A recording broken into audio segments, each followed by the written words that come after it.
All right, Mountaineer Nation, thanks for tuning in to this live webcast commentary of the Morgantown Regional Game 2 between our beloved West Virginia Mountaineers and the Binghamton Bearcats. I'm Carson Fox, and you are live here from my man cave as I'm getting set up here. Got my nice handy-dandy scoreboard over here, so keeps track for you, and got all of my notes for tonight's broadcast. So right in front of me, I have you can't see it. I do have the ESPN broadcast, which is awaiting first pitch here in a couple of minutes. So I just figured while I get started here, see if anybody trickles into the live chat. Please feel free to leave your live chats either, now throughout the broadcast. We're going to be tuning in for about 3 hours. So get your favorite beverage, get your favorite snacks. We're going to be talking a lot about West Virginia baseball, specifically this game as the 16th national seed West Virginia Mountaineers look to start off their regional run, their fourth consecutive regional appearance in a regional, en route to hopefully an Omaha, Nebraska College World Series appearance. So I'm excited. Let's go through the batting lineups for both teams.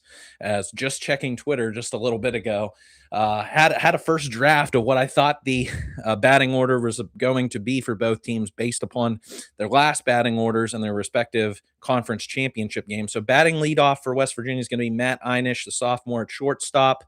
Batting second will be sophomore catcher Gavin Kelly. At batting third, the center fielder Paul Schoenfeld, a senior. Batting fourth, Sean Smith, the senior DH. Batting fifth, the senior left fielder, Matthew Groveland.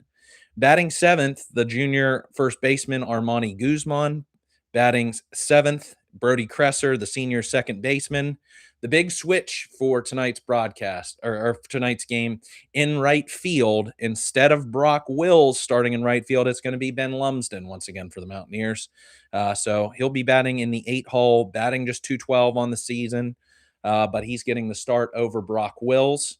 And then on the batting ninth, as he's done all season long, Tyrus Hall, the junior third baseman, who's done a really good job for the Mountaineers this year. Starting pitching for your beloved Mountaineers is Chance Cole. Cole comes into tonight's ball game with an 8-1 record and 80 innings pitched, 3.04 ERA, 8-1 win-loss record, 212 batting average against. First team All Big 12 conference member, and he is getting the start after starting game 2 of West Virginia's Big 12 tournament run last week in Arizona against the Sun Devils of Arizona State.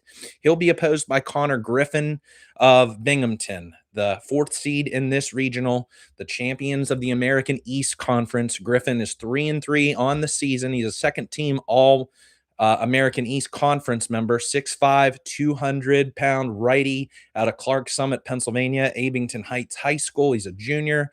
57 1/3 innings pitched on the season with a 4.87 ERA, a 1.61 whip, 62 strikeouts to 40 walks, and 9 walks, 9 hit batsmen on the season. In the lineup for his Bearcats, who are 31-20 on the season, 17-7 in conference play, 14-13 on the road, and come into tonight's contest as the team in the national RPI 118th. So just to give you a little bit of context on West Virginia's opponent, Binghamton is coming into this contest with an RPI lower than Houston, who did not make the Big 12 tournament, who comes in at 107th. That's not to say that West Virginia should be taking Binghamton lightly. No, in fact, they should lock it in and hopefully pummel these Bearcats on this day. But we'll see what happens. Stranger things have happened, like Milwaukee, Wisconsin was up 10-0 on top-seeded Auburn, the hosts in Auburn, Alabama. Let's go through the lineup for the Bearcats. Leading it off, sophomore right fielder Braylon Gonzalez, a second-team All-AE. And in the 2-hole, Sean Sweeney. He's coming up as the second baseman. Hold on, I got to turn my volume down on my TV. Sorry, didn't. That was the broadcast finally tuned in. So Sean Sweeney will be in the 2 hole for Binghamton, playing second base, batting 360 on the season. Matt and Bolton will be in the 3 hole center fielders. Can't wait to talk about Matt Bolton. Really does it all for this Binghamton squad. And the 4 hole cleaning up, Tommy Popoff, the catcher, first team all conference as well. And the 5 hole, Zach Kent playing left field at first base. In the 6th spot is Stephen Kraus. And the 7 hole, designated hitter Zach Anderson. In the 8th spot, Mike Stelrick, the shortstop.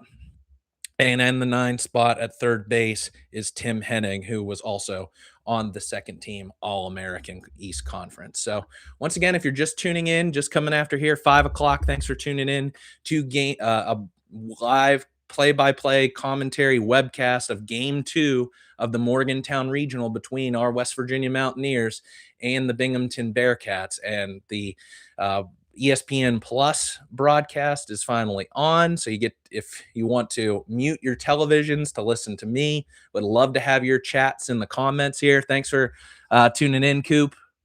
With the Let's Go, hopefully more Mountaineer fans get in here as the clock strikes 5 and we have first pitch in Morgantown. So once again, if you're just tuning in, I guess the big news going into this contest, Ben Lumsden substituting in for Brock Wills out in right field, going to be batting 8th in this contest. So let's go through once again with the matchup. West Virginia 39-14 overall record this season, second in the Big 12 Conference, 21-9 with their conference record, 16-6 at home, hosting their second ever regional in program history, going back their first regional year was 2019, the Alec Manoa team that I just absolutely loved this day. I got to interview Alec Manoa with my former organization, Pony Baseball. He played in the Bronco World Series whenever he was a kid, so it was awesome to get to meet him. But the turnaround of this program over the last decade, incredible. West Virginia has had a 2017 regional appearance in the Wake Forest Regional in Winston-Salem, North Carolina. West Virginia might be facing Wake Forest at some point in this tournament. That's very interesting. Unfortunately, Daniel, thanks for tuning in. No, I can't show the game because it is an ESPN broadcast and copyright. So if I show the game simultaneously, my stream will get shut down. That's why I couldn't do it whenever I did the live webcast play-by-play of the Texas Tech football game back in the fall. So this is kind of the best I can do. I will do my best to describe the action for you. Got the score right here. So my best thing, if you want to watch, but you don't want to listen to the guys giving the broadcast, put them on mute and tune in to me. And I love to have your comments as the game goes along. So talking about West Virginia's now 17th baseball regional appearance, second time ever hosting, now 4 consecutive seasons. 2023, West Virginia went down to Lexington to take on Kentucky. Unfortunately, it was a poor showing in that 2023 regional appearance. Of course, won in 2024 in Tucson, Arizona, beating Dallas Baptist and Grand Canyon en route to the super regional level against North Carolina. 2025 last year went down to Clemson, South Carolina, beat Clemson, beat Kentucky, faced off against LSU in the supers, and now finally hosting. All right, so back on the broadcast after a quick commercial break, and I am loving what I'm seeing from the crowd in Morgantown.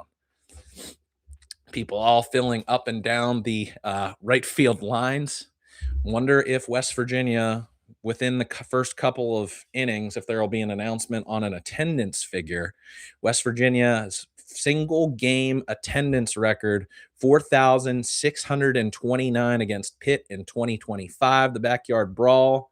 So we'll see if West Virginia can do it in this day. Tickets rather expensive. Talked about that on a video earlier this week. Thanks, Daniel, for your comment. UCLA tied at 2 in the bottom of the 6th.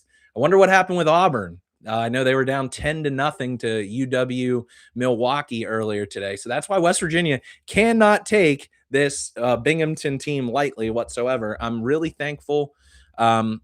I do like the pitching matchup decision by Coach Sabins with going with Chance and Cole. Made a lot of sense when I thought about the management of it. I went back, took a look at the numbers because I was kind of getting on Coach Sabins for, pulling Cole early. I thought against ASU last week, had his shortest outing since March 20th when he only threw 67 pitches in 3 innings against BYU. Went 5, just 67 pitches against Arizona State, but now with solid Sunday, Monday, Tuesday, Wednesday, Thursday, 5 days worth of rest, Chance and Cole's going to take the rubber. Just a sophomore. It blows my mind of how good he's been this season. First team all Big 12, 8-1 on the year. First pitch is a strike by Cole.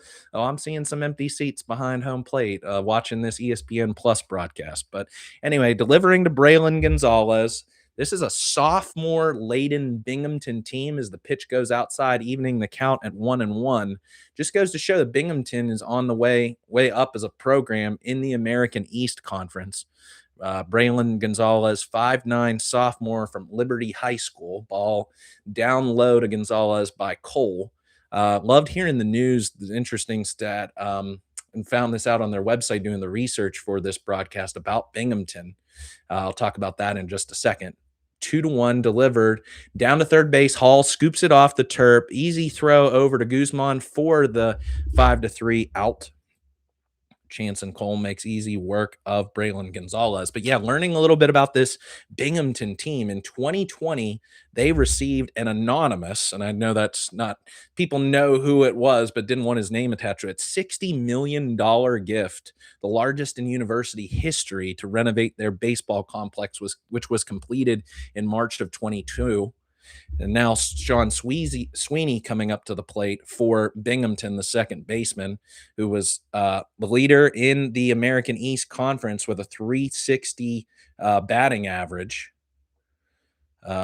Missed 14 games earlier this season, or otherwise his numbers might have even been better. West Virginia or Binghamton's toughest out, Mike Sweeney here. Chops down on a grounder to Einish at shortstop. Ball over to first base. Easy 6-3 put out. Nice work by Chance and Cole. Very efficient. 7 pitches so far.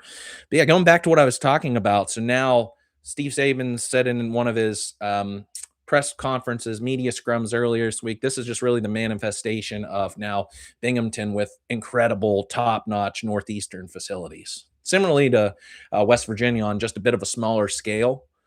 Got to take a virtual tour of their baseball facilities. Extremely impressive.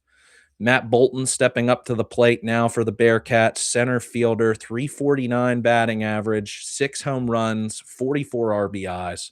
First team All-American East Conference player. Bats from the left side. Shot through the shift in between the shortstop, Einish, and the second baseman, Kresser. In between those two guys into shallow right center field. So he'll be credited with a single. Cole's first hit allowed of the ball game on 9 pitches. So 2 outs, no score here in the top of the first with a runner on first base, bringing up Tommy Popoff, who is the team leader and third in the American East Conference with 52 RBIs on the season, 7 home runs, 291 batting average. Pickoff attempt from Cole over to first base with Bolton on first. Out of the stretch, Cole on a slider at 79 miles an hour gets Popoff to swing at that pitch. Not a lot of batting average that pops off the page from this Binghamton lineup, but everybody's got a few home runs. Sweeney and Bolton are really the two hitters in the lineup you really worry about, potentially. A lot of runs batted in. So manufacturing runs is the name of the game for this Binghamton squad. Same with West Virginia. 0-2 count now on Popoff. Top of the first, 2 outs, runner on first base. And here's Cole with the delivery. Gets him to swing, strike 3, inning over. There go the Bearcats. No runs on 1 hit, no errors, and one man left on base. That is the now we'll bring the Mountaineers to bat. No score in Morgantown. Beautiful day in Morgantown, sunny and 75, maybe even a bit warmer. Um, with how rainy it's been for May, this is some of the best weather of these last several days. So, a little bit more about Binghamton, getting to know like who the heck are these Binghamton Bearcats? Where even is Binghamton, New York? If you go up Interstate 81, so think Scranton, Pennsylvania, just go right up over the border across the Pennsylvania North New York border, you'll reach Binghamton. Their main campus is in Vestal, New York. In 1946, they were founded as Triple Cities College, a satellite JUCO to one of West Virginia's rivals, Syracuse University. In 1950, Binghamton split from Syracuse, became Harper College, and then eventually in 1965 became part of the State University of New York system. So SUNY Binghamton really is their true first name. 18,652 undergraduate and postgraduate students. They have 21 sports, part of the American East Conference since 1979, alongside Albany, Bryant, Maine, UMBC, UMass Lowell, New Hampshire, NJIT, and Vermont. So starting it off for West Virginia, Matt Einish, the sophomore shortstop, 304 batting average, 4 home runs, 35 RBIs, the team leader in runs scored with 55 on the season. And I'm looking for Matt Einish really here to have a like bounce back series. Was only 2 for 13 with a walk in the Big 12 tournament out in Surprise, Arizona. Hopefully getting back to the friendly confines of Morgantown, sleeping in his own bed, that he starts to heat up in this series. Thought perhaps that West Virginia might go with Armani Guzman, who's just really heated up now to a 290 average. Had a great series in the Big 12 tournament if there potentially could be a switch there. But head coach Steve Saban sticking with the traditional lineup, and they'll go against Connor Griffin, the second team All-American East Conference, the ace for the Binghamton Bearcats, comes in 6'5", 200 pounds. The junior out of Clark Summit, Pennsylvania, 57 and a third innings pitched on the season with a 3-3 overall record, 62 strikeouts to 40 walks and 9 hit batsmen, with a 4.87 ERA to 1.61. So just the contrast. Cole coming into the game with a 3.04 ERA, Griffin coming in with a 4.87. So hopefully West Virginia can jump on this pitching staff, perhaps chase Griffin out of the game early, pitches out of the stretch, and he'll throw a 96-mile-an-hour fastball outside for ball 1. Do love Matt Einish's approach. Has one of the best eyes on the team. He doesn't get rattled. He doesn't chase a hole often. And here's the pitch by Griffin as he swings and fouls one back. He doesn't chase bad pitches. Sometimes he takes too many good pitches for my liking, but man, the kid will see pitches. He's going to work the count. And now seeing 2 fastballs over 95 miles an hour by Griffin, as there's the breaking ball outside. Close pitch, but Einish decided, I'm going to lay off on this one. So 2-1 the count, no score here in game 2 in Morgantown. And swung on, hard hit ground ball to the shortstop, Stelrecht over to first, Kraus for the 6-3 putout. 1 out now. Up comes Gavin Kelly, the Golden Spikes finalist, first team All Big 12 catcher. Can also play a little second base, but a lot of catcher down the stretch here in May. 379 batting average, 13 home runs, 48 RBIs for Kelly. And did pretty well out in Surprise last week.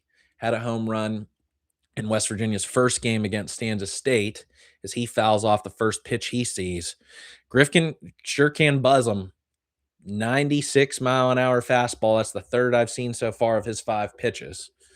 Gavin Kelly, not too far, hometown not too far from me, North Allegheny High School, powerhouse out of the WPIAL. And here's the pitch right on the outside corner. Kelly takes for strike 2, 0-2 with 1 out.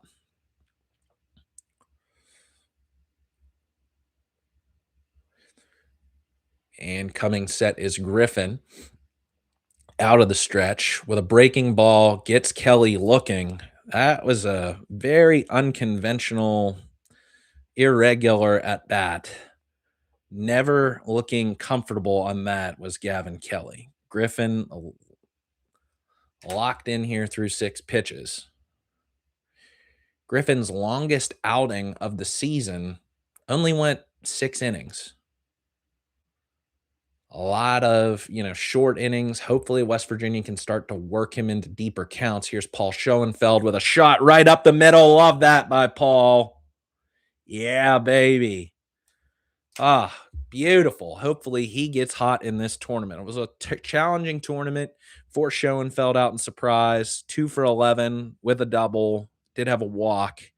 But man, if he can heat up here in Morgantown, as they're showing a nice crowd shot here on ESPN Plus, beautiful weather, seats or people filling in down there on the left field lawn section, bringing up Sean Smith now, 2 outs, bottom of the first inning. Griffin now 8 pitches in. He picks off, tries to get Schoenfeld over at first base. Smith comes into today's contest, a 325 average, 8 home runs, 45 RBIs, the designated hitter, senior transfer from Georgia Southern University, who is blistering hot. Schoenfeld takes second. All right, challenging pop-off there with a really, good pitch. Wasn't a breaking ball. Maybe just a little bit of an off speed with a changeup, but pop-off with a good throw. Schoenfeld even looked back at him, made it easily in there for the stolen base. He's tough, man. Asks for time. I don't know if he's got something in his eye or something as he trots back over to the dugout and takes his helmet off. Anyway, back on Sean Smith, 6 for 11. He was hot, man. He was on the all-tournament team. If West Virginia would have ended up winning the Big 12 championship, I would have given Sean Smith the MVP. 6 for 11 with a double, 3 runs scored, a stolen base. He was the hardest out of the West Virginia lineup in surprise. So let's see what he does here at home in the regional. 0-1 the count. Schoenfeld on second base with 2 outs.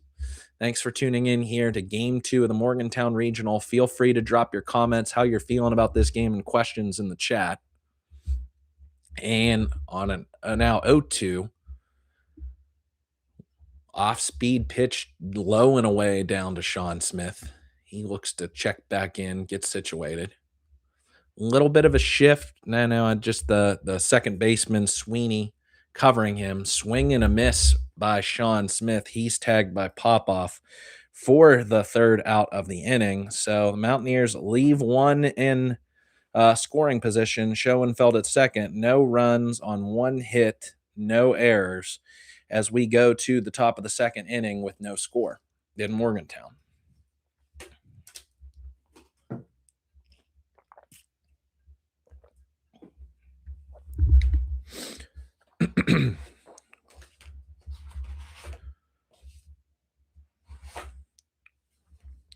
West Virginia, since 2020, 228 wins. That was 12th most among the 16 regional hosts for this year. Goes to show West Virginia is in some incredible company. 228 wins puts them behind just 3 of Mississippi State, who's won a national or competed for a national championship. Alabama with 233. Then UCLA, who's the nation's number 1 seed at 236. 7th, Georgia, 242. 6th, Oregon, 246. 5th, Texas A&M, 248. North Carolina, 257. They're 4th. West Virginia, remember, played them just 2 seasons ago in the super regional round and had a first-round draft pick on their team. Then Florida, who's won national championships at 264. Texas, who used to be a Big 12, perennial power at 273 wins. And then Southern Miss out of the, Conference USA or the Sun Belt? At 279 wins. So it just goes to show that since this now Kendrick Family Ballpark opened in 2015, that West Virginia is an up-and-coming national program. 4 straight regionals. Head coach Steve Savins talking about adding seats, expanding the ballpark. It's an exciting time for this program to host this regional. So Top of the second, Zach Kent to the plate, the left fielder. Kent batting 248 on the season with just 1 home run and 20 RBIs. He got Binghamton started in the American East Championship game against Maine with a solo home run. Hopefully he stays quiet here against Chanson Cole, who throws a close pitch, called a ball, 1-1, 14 pitches now. No score in Morgantown. Swung on, hit hard, down the line, hits the wall at 325 feet, trotting into second for the stand-up double is Zach Kent. That's now Chanson Cole's second hit allowed of the game. Just too good pitch. Kent turned on it. Great torque on that swing. Pounded it over Tyrus Hall's head. Why did he slide? Does a little dance, and he'll be in there for the leadoff double, just his 5th double on the season. He calls time. Coming up to the plate now, the first baseman. I'm sorry, it wasn't Kent who did it. It was Steven Krause, who's now up to the plate. The first baseman, 275 batting average, 6 home runs, 35 RBIs. He's the one who hit the solo shot to start off Binghamton scoring in the American East Championship game last week against Maine. No outs, top of the second, no score. Cole out of the stretch, throws the ball inside that gets past Gavin Kelly back to the backstop, and that'll move Kent up to third base. Little bit, I don't know, lethargic. I don't know if that's the right word, lackadaisical there by Gavin Kelly, but a little bit of an inside pitch, didn't get his body in front of it, turned his glove, got by the glove, and trundles back to the backstop. Man, Gavin Kelly is a sensational catcher. That was just a little bit uncharacteristic-like of him to let that ball go to the backstop. Pitch down at the knees on a breaking ball to Krause. 2-1 the count with Kent on third base. Top of the second in Morgantown.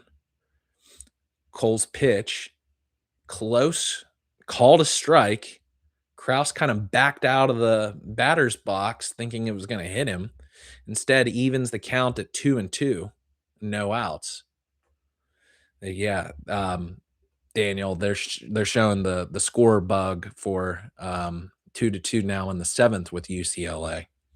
Hopefully, yeah, they show more regionals across the country. Kentucky defeating Wake Forest in game 1 that started at noon earlier today. So the winner of this contest moves on to face Kentucky tomorrow at 5 p.m. Loser gets Wake Forest at noon in an elimination game. Cole's pitch inside swung on, and Krause is down on strikes for the strikeout, second K for Cole, and that was nice to have. Now 1 out, top of the second, no score. Zach Kent leading off the inning with a double, a shot over Tyrus Hall at third base that hit pretty much the foul line out there in the left field fence. Pass ball by Gavin Kelly gets Kent to third base. And now is the designated hitter, Zach Anderson, taking that first pitch strike with a runner 90 feet from home to score the first run of the ball game. Anderson from Temecula, California, a junior, Temecula Valley High School. Hall comes home, and he's out. Oh, called safe. Wow, the home plate umpire, Kelly, immediately goes to his ears, wanting the review. A moderately hit ground ball to Tyrus Hall was Zach Anderson. Kind of double clutched on the throw. I don't know why he didn't just immediately throw. Wanted to see if Kent would take off for home, but the ball definitely beat Kent to the plate, and we'll get an official review. Moderately, double clutched there by Hall. He throws in, and I think that was clear as day that Kelly was out. Oh, no, okay. Yeah, Hall kinda double clutched on the throw, a high tag on Kent's left shoulder, appears as if Kent got his left, hand with one of those sliding mitts on him just beyond Gavin Kelly's tag, and wow, West Virginia was the benefactor of one of these bang bang plays in the Arizona State game, by Armani Guzman last week. Now it looks as if Binghamton is going to come through with the first run of the ball game. So Anderson will make it to first.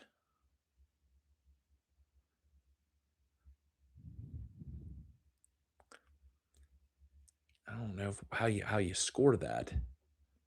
Um, fielder's choice if he's out. And we're getting a long review by the crew. Yeah, bit of a high tag by Kelly. Oh man, it's tough. I don't know if there's going to be conclusive evidence to overturn this call unless West Virginia just gets the Power Four conference benefit of the doubt here. Anyway, it was very, very close. Really, just consider it because wasn't a super. I'll say like moderately hit by Kent on the ground. Hall double clutched, then threw home.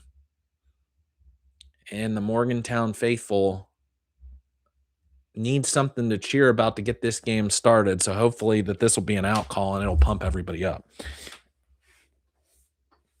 As my papers went flying on that play. Can't believe we got a safe call. But thanks for tuning in, everybody, to this live webcast commentary.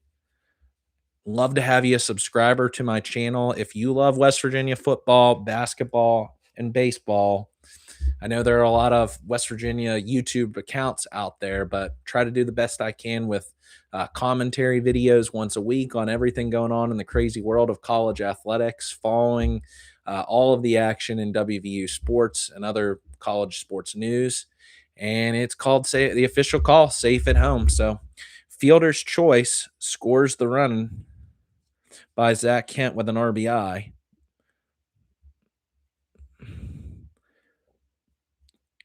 By Zach Anderson. So 1-0 your score. Got to now go to the scoreboard by Binghamton. In the top of the second, 1 out, runner on first base. That's Anderson, bringing the shortstop Mike Stelrick to the plate, who's just got a 202 average, 2 home runs, 20 RBIs on the season. Senior from East Amherst, New York, Williamsville East High School, bats left-handed. Here's Cole with a 1-0-1 count. Ball misses outside, evens it at 1-1. So as I talked about, out of this lineup, Binghamton has 2 seniors, a junior, and the rest are sophomores. So this is a young club who, if any of its players don't get picked off in the transfer portal or wanting to try and transfer up, that if they all stick together, they could be back. 1-2 the count, 1 out. Cole now at 26 pitches, nothing super to worry about, and you got to score at least 1 run to win a ball game. So high and outside, no harm, no foul. Just don't want this inning to turn into something wonky. Stelrick, a left-handed batter, shortstop. You don't see too many. Well, I guess he throws right. You don't see too many left-handed shortstop out there. Pitch down in the dirt. Kelly blocks this one, and it'll go full with 1 out.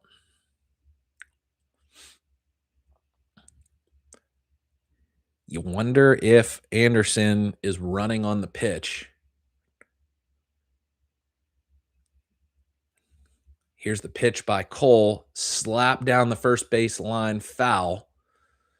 Armani Guzman comes up with it. Let me ask you all in the chat, what did you think? Safer out there on that play by Kent at home. Do you think Kelly got him in time? Did you think the tag was high on the shoulder? Should this still be a 0-0 ball game? What do you think? Love to throw it out there in the chat. 3-2. Man on first for Stelrecht. Ball's hot. Oh, and wait a second. Let's get the call by the home plate umpire. But anyway, Zach Anderson. Oh, wow. Strike him out, throw him out. Stelrecht looks at strike 3 at the letters. Gavin Kelly throws out Zach Anderson attempting second base. Whew. All right. Make that a quick inning. Get out of there. Get back to the plate. Let's score some runs, Mountaineers. Oh, man. Good for Chance and Cole right there at the 30 pitch mark. One run on one hit. No errors, no men left on base for Binghamton in the top of the second. We'll go to the bottom second now with the Mountaineers trailing 1-0 to the bad guys, the Bearcats. What is a Bearcat? I've always wondered that about with Cincinnati. I have no idea. Is it a cross between a cat and a bear? I don't know. I'm just funny to me. Anyway, I'll post that again for anybody who's just tuning into this broadcast. Thanks for tuning in now as we've hit the 5:32 mark on Friday evening. What'd you think? Safe or out there at home? Do you think the umpires got it right? I think it was really, really hard to conclude. Go with the evidence, or, do you have conclusive evidence to overturn the call on the field? I don't believe West Virginia had that. And had Tyrus Hall not double clutched on the throw, would have just picked the ball and threw immediately home. But again, trying to look back the runner, noticing that he took off. That's why the double clutch came in, was just a hair behind on that throw home. That's how Binghamton's able to come up with it. So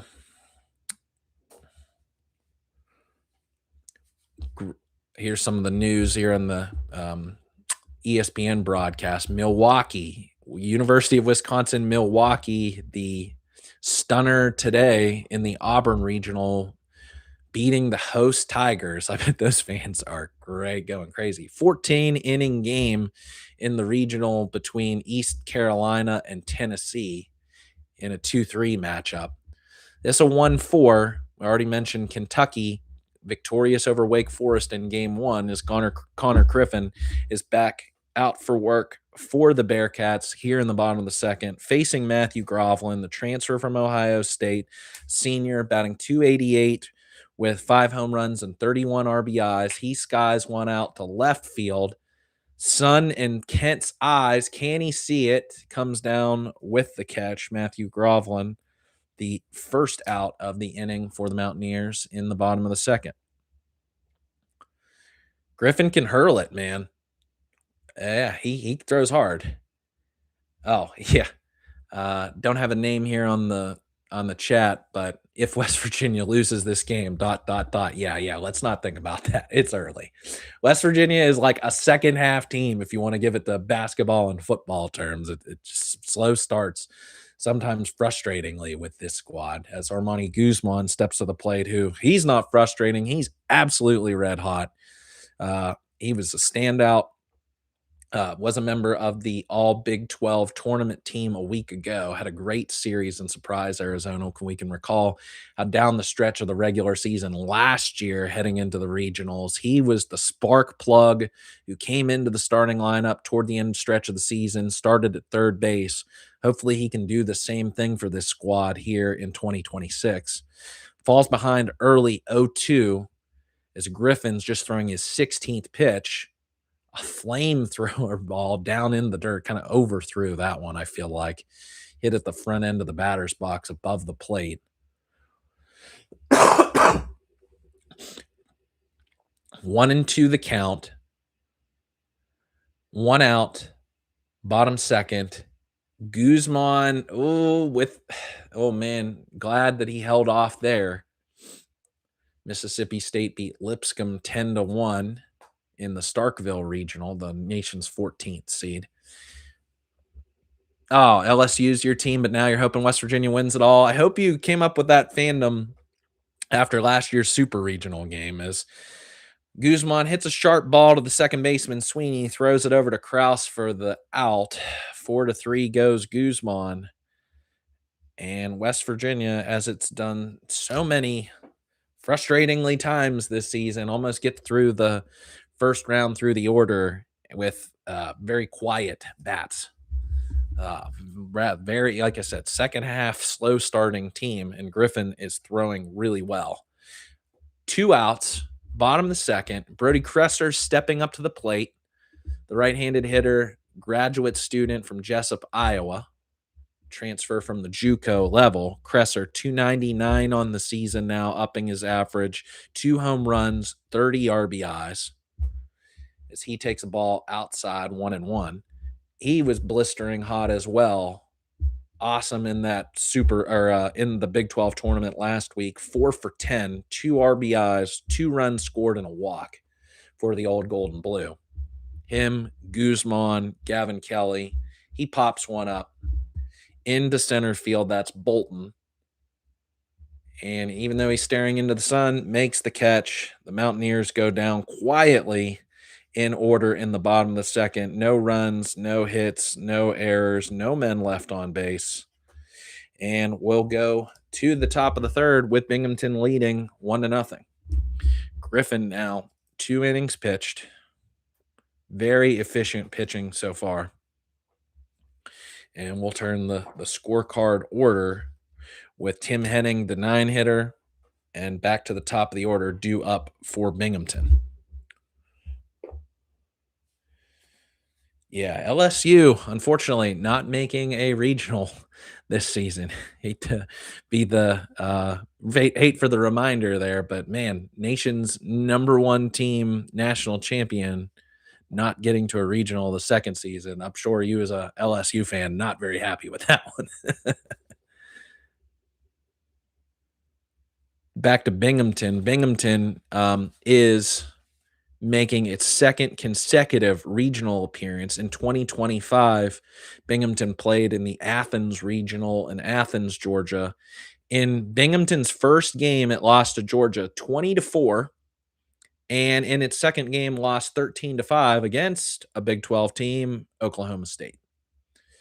Tim Sinicki is Binghamton's head coach. He's in his 34th season. Man, that's a long time in baseball. He's the longest tenured baseball coach at one school in Division One. Started his playing career out at Binghamton, finds his way back as a coach, has over 700 career wins. He's a 7-time American East Coach of the Year. This year, he was the co-coach of the year with UMBC's Liam Bowen. And his Binghamton squads have been to 7 NCAA regionals before. So this is a team who's had success as of late now with this new $60 million baseball complex that they have. Here's Cole pitching to Tim Hennig, the third baseman, who's a second-team All-American East competitor this season. 289 average, 3 home runs, 34 RBIs. Swings on, fouls it off down the left field line, evens the count at 1-1. Binghamton up 1-0, scoring in the top of the first inning when Zach Kent led off the inning with a double, moved up to third on a passed ball, and then a fielder's choice play, Tyrus Cole coming home, and a close call at the plate that went to official review. Kent slid under Gavin Kelly's tag and gave Binghamton the first run of the ball game. 2-0 the count, or 2-1 the count now. Cole throwing his 34th pitch of the contest, still okay. I always argue, or when I was pitching back in my youth and high school career, I like to stay around 15 pitches per inning. If I could stay at 15 pitches per inning, I'm on a nice trajectory to get into the 6th inning, and that's all that you ask about. Down the line, fair ball, out is Hennig at the unassisted ground out to Armani Guzman, and we'll go back to the top of the order. So through the games, or the first 9 batters, it's been pretty solid work by Chance and Cole, other than the double down the line to Zach Kent. Matthew Bolton did shoot one through the shift, allowing 2 hits on the day with 2 strikeouts as Cole. His first pitch to Gonzalez, who grounded out to third base to begin the game. His first time steps back up to the plate. 0-1 the count. Here's Cole with the delivery on the outer half of the plate. Breaking ball taken for a strike. Gonzalez, a lefty hitter. Another one of the sophomore crew that I talked about earlier. Swung on in the dirt. Kelly chases him down the line. Over to first for the out. Goes a strikeout, 2-3. Cole's now third strikeout of the game. And that'll bring Sweeney back up, who grounded out to shortstop in his first appearance in the top of the first. Came into today's contest as the leading hitter from the American East Conference at the 360 average. Ball outside for Cole, 1-0. Now 2 outs in the top of the third, 1-0 Binghamton. Sweeney, a righty. 88-mile-an-hour sinker there by Cole. Man, that's a good pitch. I love that pitch by Chance and Cole. Thanks for your comment. But yeah, unfortunately for LSU. Oof. 2-1 the count now for Chance. But I'd still take a national championship. Like, I wouldn't be complaining after that one. Now 2-2. Sweeney swung as hard as he can on that, and Cole just blew it by him. Got that wide batting stance is Sweeney, almost like a Jeff Bagwell from back in the day with the Houston Astros. Strike 3, see ya there by Chance and Cole on the swinging strikeout. He's pumped up. Now his 4th of the contest into the 3rd innings and on a nice trajectory of pitch count. Come on, Mountaineers. Let's get some hits. Going to the top or bottom of the 3rd inning, your score 1-0 Binghamton. As my friend Mountaineer Paul would say, segment 2, time to crack a dew. I need a little something here for the throat doing all this talking.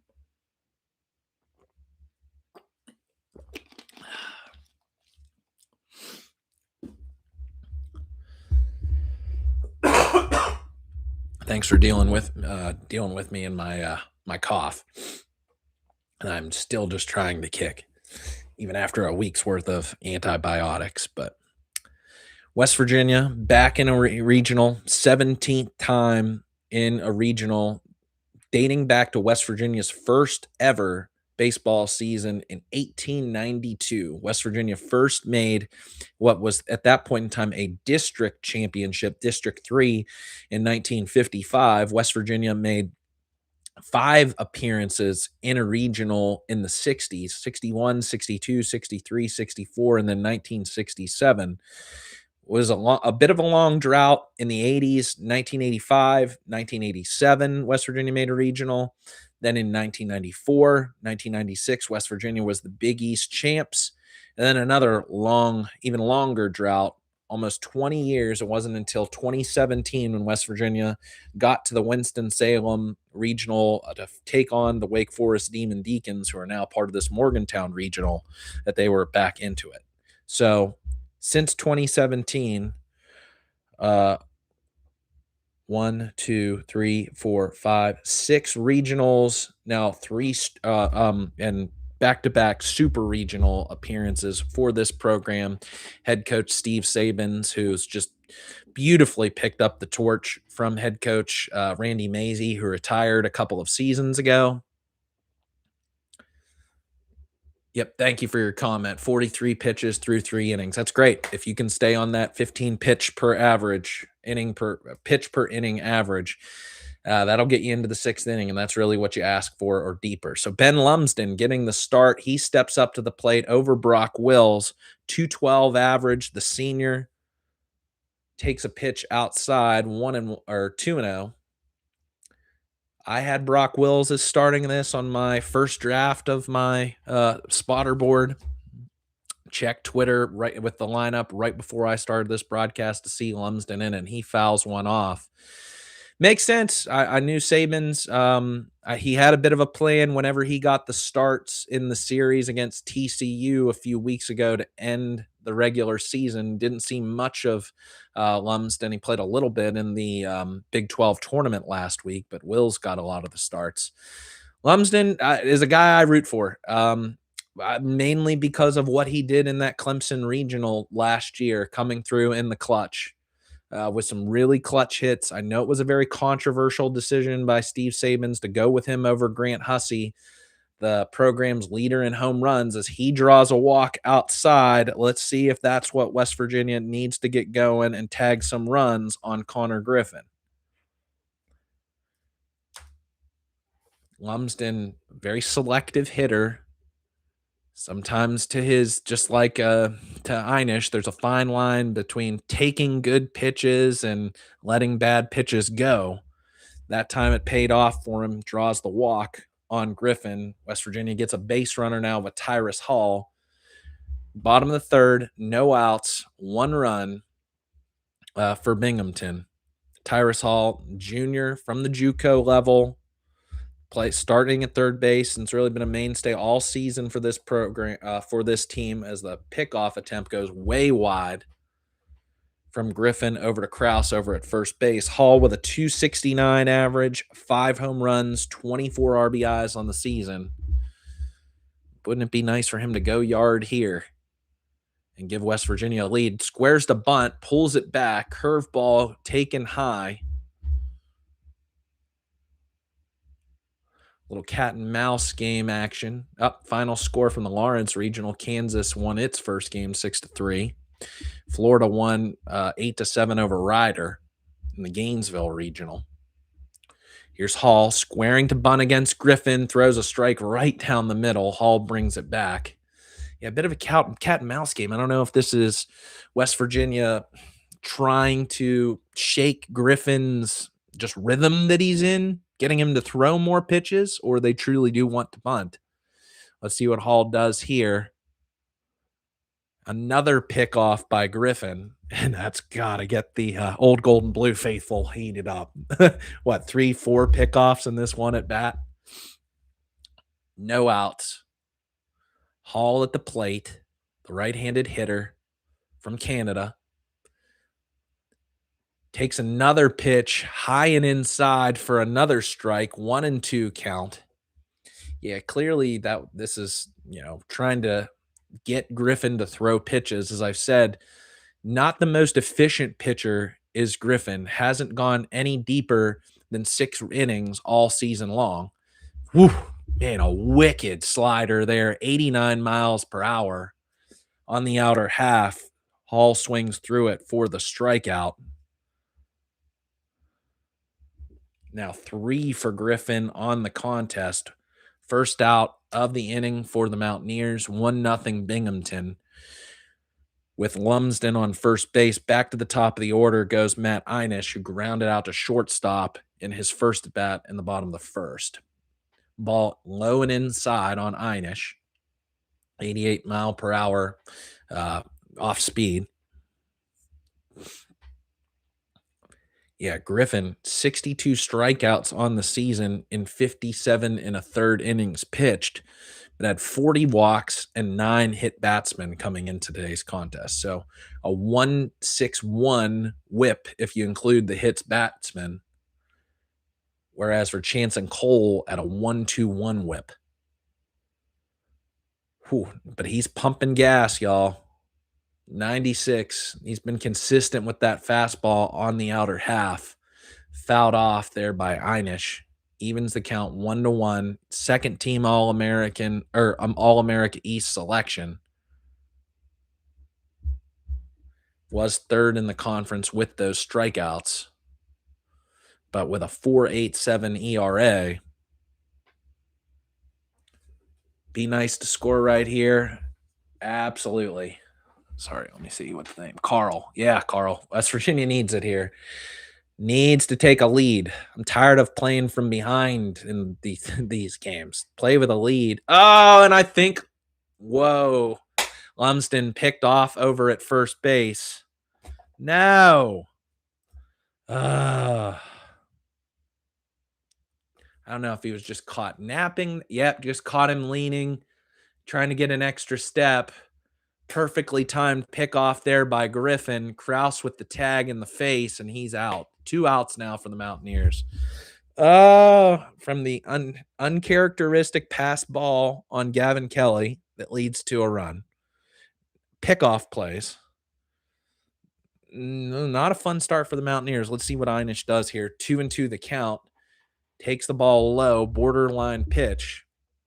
1-0 Binghamton. It's one of those borderline pitches that I don't know, man. I was a free swinger playing ball growing up.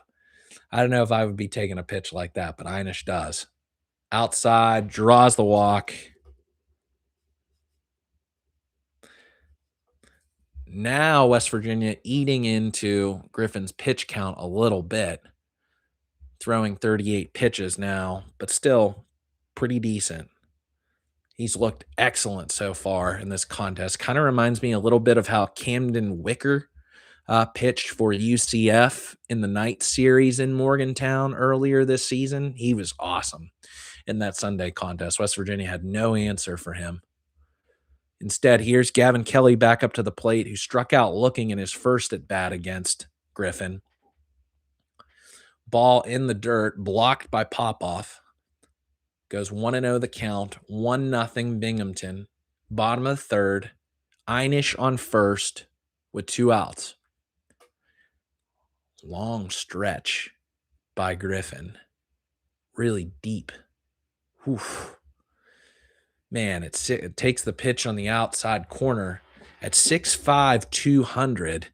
And with that long of a stretch position by Griffin, I mean, he's practically touching Kelly by the time the ball leaves his hand. And the pitch inside looked as if it may have hit Kelly. He turned his shoulder just quickly enough to avoid it. Throw down to first base from Popoff to Kraus, and Einish is in there easy. 2-1 the count now. You'd love to get Einish into scoring position for Kelly, but I would have liked a lot of things so far today. Fouled off guy go Kelly. 2-2 evens the count. Yeah, Brian. Yeah. I mean, best batting average on this team. Gavin Kelly now the number 1 projected pick prospect by Baseball America on next year's Major League draft class. He fouls one off. I didn't know he was going to be. I had a feeling that he was going to be good this season. I didn't know if he was going to be this good. Fell just a hair shy of taking over Landon Hairston. If Hairston wouldn't have hit so many bombs this season for Arizona State, Kelly had a nice argument for being Big 12 Player of the Year, Offensive Player of the Year. Max Yell getting Pitcher of the Year. But we'll see what he does next year. Excellent catcher, excellent defensive player, has showed some of that progressive power that I'd hoped that he'd show this season with 13 home runs. Here's Kelly, takes a pitch. Griffin thought he got strike 3. I don't think it was an example of Griffin kind of showing up the umpire or Kelly there. Borderline pitch, but yeah, a bit high. Kelly takes it. Full count, 2 outs. Einish on the go here on the pitch, way up high. And maybe this is the break that West Virginia needed right here. Back-to-back walks. Now Kelly on first, Einish on second, 2 outs.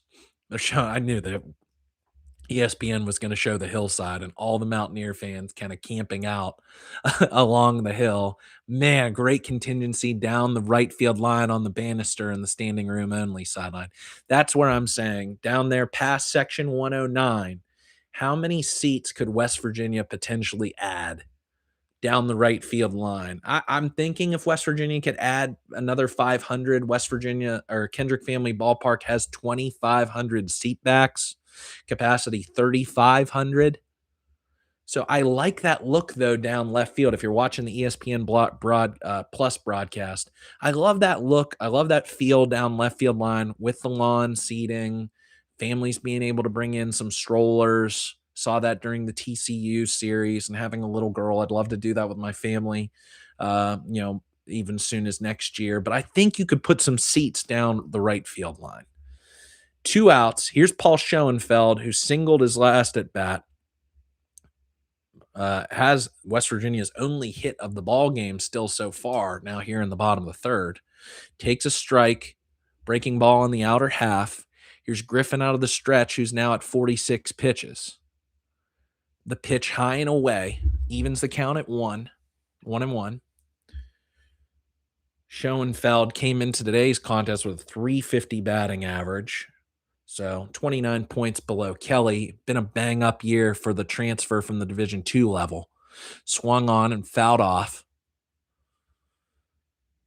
Didn't know what West Virginia was going to get out of Paul Schoenfeld, but really was a star all-conference player out there in Colorado. Comes to Morgantown, and he's fit right in and been an incredible defensive player for the Mountaineers this season. Here's the pitch outside. I don't know if Griffin thought once again that he should have got that one, but no way outside. Couldn't have hit that with a 3-wood. Schoenfeld, a lefty hitter, good speed, good power, really a 5-tool player for the Mountaineers this season. And the pitch fouled off, evening the count at 2-2 with 2 men on, 2 outs here in the bottom of the third. West Virginia, if it can just break it open, get this Mountaineer crowd ignited. They need something to get excited for. Swung on out to right field, and camping under it is Gonzalez. Man, it looked really good off the bat. Man, if Lumsden wouldn't have got picked off. Anyway, that'll end the inning for the Mountaineers and the scoring threat. No runs on no hits. 2 runners left on base with no errors. We end the third with Binghamton up 1-0. And for them, they'll have the heart of the order 3-4-5 coming up against Chance and Cole. Man, that was a really that was a golden opportunity for West Virginia right there. Let me see, Brian, your comments here. Thanks for your comments 3 in a row. Didn't know he was going to be that goatish. I like that one. Schoenfeld hitting over 350. He was hitting exactly 350 coming in to today's contest. And that was the problem with West Virginia in that Big 12 championship game against Kansas. Left 8 runners on base in that contest. You cannot, as a squad, just killed me, have bases loaded, 1 out in back-to-back innings and not score either time. That's what unfortunately derailed the Mountaineers in that Big 12 championship game last week against Kansas. I was really hoping West Virginia could, get that one. The Big 12 tournament's kind of been a house of horrors for the Mountaineers for the better part of a decade. But to win the first one against Kansas State, have that battle against the home team in ASU, get to the championship game. Man, for West Virginia to just kind of lay a goose egg, and then it became a laugher 9-0 by the end of it. A little disappointing, but, to come up with a host national 16th seed, be back in Morgantown for the fans, that felt really good, even though if it didn't result in a trophy being held up. So Cole back on the mound, throws a first pitch for a ball outside. 44 pitches now through three innings, top of the fourth. Matt Bolton, who had a single through the right side top of the first inning, he'll lead off. Who came into today's contest with a 349 batting average, first team All-American East. Ball just below the kneecaps, called a ball, 87 miles per hour.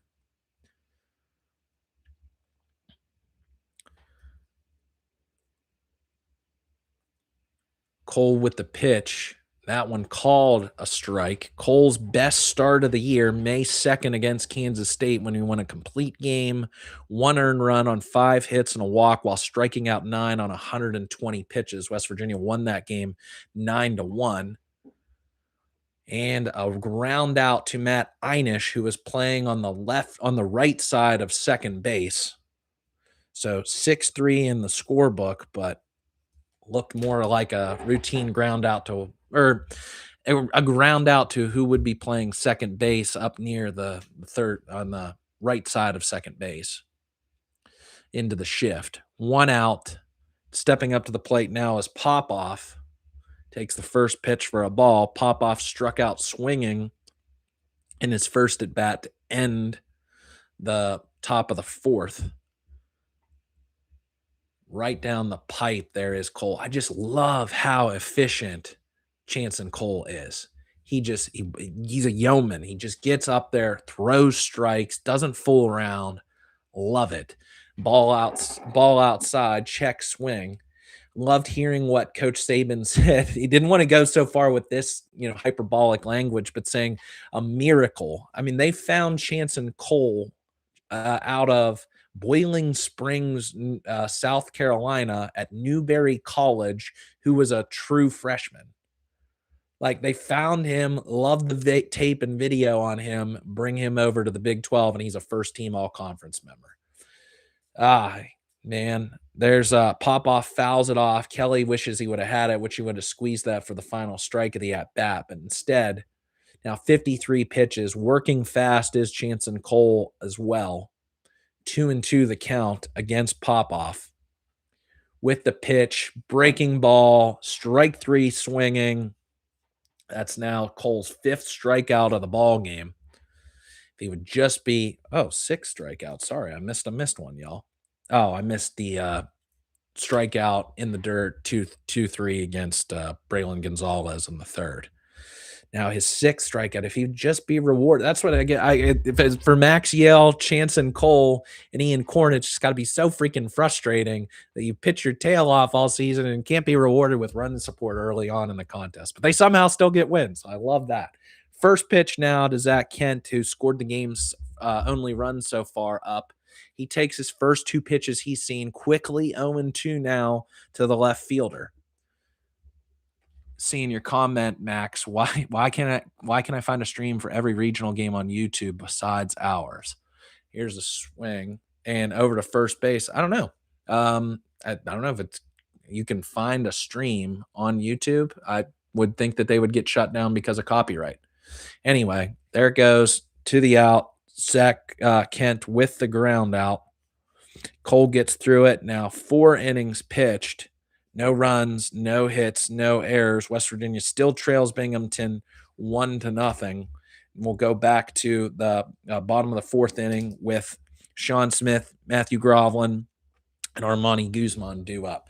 Yeah, Max, I don't know. I mean, everything I've read into it is that you cannot stream an actual broadcast on YouTube. And that makes sense to me, that if these media companies, ESPN, Fox, CBS, you name it, are paying to produce these games, that you cannot, as a YouTube content creator, stream at the same time. So I don't know how you're finding those other games, and if they are, how long they're staying around on YouTube, if they're not getting shut down because of copyright. But anyway, I hope you're enjoying it. I hope you're enjoying what I'm doing so far. So thanks for your comment. Love to hear any more feedback.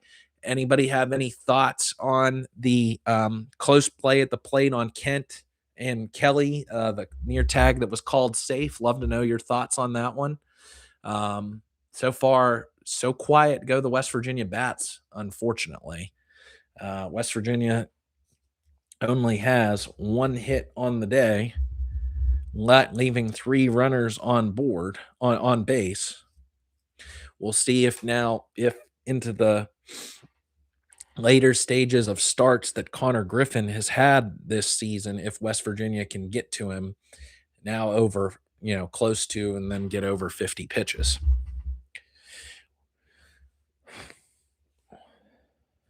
They're talking to Tim Sinicki on the ESPN Plus broadcast, probably asking him, Tim, how have you coached 30 some years at one school in today's crazy world of college sports? Anyway, it is a wild time in college athletics. Here's Sean Smith, who struck out swinging in his first at bat in the bottom of the first. Takes the first pitch outside.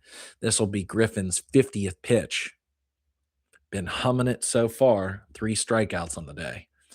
Pitch on the outer half, fouled off by Smith. I watch 75% of our games this season on YouTube streams, but absolutely thank you for doing this. We appreciate you, homie. Oh, thanks, Max. Appreciate it. I don't know how you did that. You're gonna have to tell me your secret, because I've been watching on ESPN Plus all season. Didn't get the video feed, but I know there are other YouTube content creators who go out here and do videos on the baseball, like myself, but not doing live streams such as this. But maybe I'm missing it. Maybe I haven't unlocked that feature yet. Anyway, 2-2 on the inner half. Good breaking ball there by Griffin. Smith looking, now up at his 54th pitch. So West Virginia trails 1-0 on the outer half. Foul ball. Whoa, heads up down there on that first base line. I'm seeing some empty seats there at Kendrick Family Ballpark. A lot in the standing room only, a lot on the hillside, but still some tickets going unused. That's disappointing. Oh, high and inside. Oh, hit him. Hit Sean Smith on the left shoulder. I don't know if he just got jersey on that, but anyway, that'll send Smith as the innings leadoff man down to first pitch. Now the 10th hit batsman of the season for Connor Griffin. He's up to 54 pitches. Now players banging on the pad in the dugout. Matthew Groveland stepping up to the plate, swings on his first pitch, line drive to center field, and it's gone! Right center field, Matthew Groveland gives the Mountaineers the lead in the bottom of the 4th inning. Woo! West Virginia needed that, y'all. Oh, my goodness. Good. That barreled up that pitch and took Griffin deep. 412 feet with a 106 mile per hour exit velocity. Love that, baby. Awesome. Just the second hit for the Mountaineers, but gives West Virginia its first runs of the ball game. And hopefully West Virginia now can add on with no outs here in the bottom of the 4th inning, as Armani Guzman shows bunt, fouls it back. I got 0-0 here on my scorecard.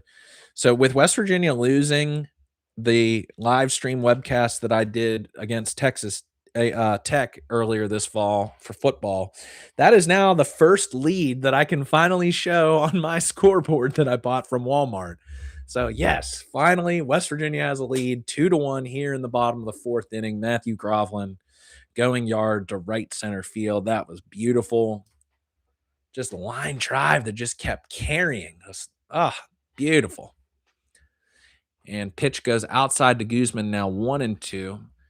Max, do you call games live and in person? You're better than most guys I've heard in the booth this season. Oh, really appreciate that compliment. I did do sports broadcasting. I'll talk about this actually during middle of the innings. Let's stick with the action here, but I'll come back to that. Pitch upstairs over the head of Guzman, now evens the count 2-2. As I'm telling y'all, I looked at the statistics. Griffin a bit inefficient. I know he gets a lot of strikeouts, but if West Virginia can get to him here, they already tagged him with the 2-run home run by Matthew Groveland. West Virginia might be able to get to him, and Binghamton doesn't have the kind of pitching that West Virginia does. Binghamton has not played a Power 4 opponent this season. The best team Binghamton played was Dallas Baptist the first series of the year. Armani Guzman with a shot to center field. Oh, running into the fence and dropping it is Bolton. got his glove on it. With the stand-up double goes Guzman. We'll have to see how that's ruled, whether a hit or an error. Guzman right at the end of the warning track. Bolton slams right into the outfield padding. Looked like he came down with it, but the ball just fell right out of his glove. Couldn't track it into the sun. Yeah, no, it hit his palm, didn't really hit the webbing of the glove. Bangs into the wall, bounces the ball out of it. Oh, beautiful. That'll be scored a double. I'm gonna go with a double. I can fact check that afterwards if need be. But now another runner in scoring position for the Mountaineers. Brody Kresser stepping up to the plate after flying out the center field last time. Got good wood on it in his first at bat in the bottom of the second inning.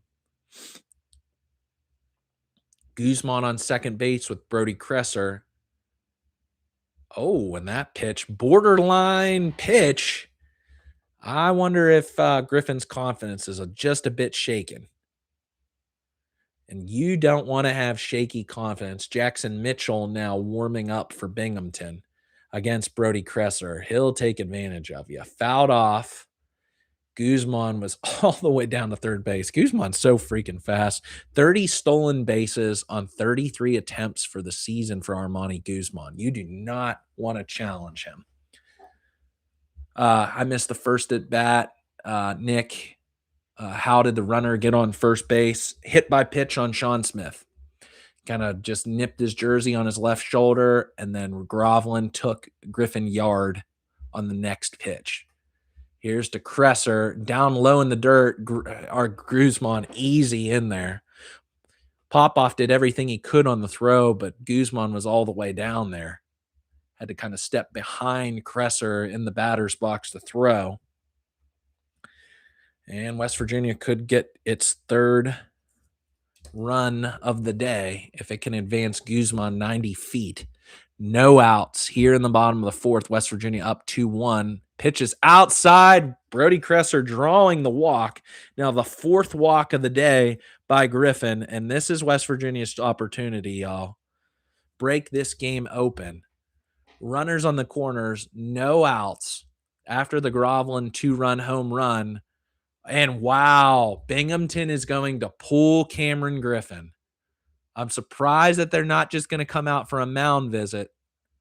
Jackson Mitchell will come into the game for the Bearcats to face Ben Lumsden. And wow. I'm surprised.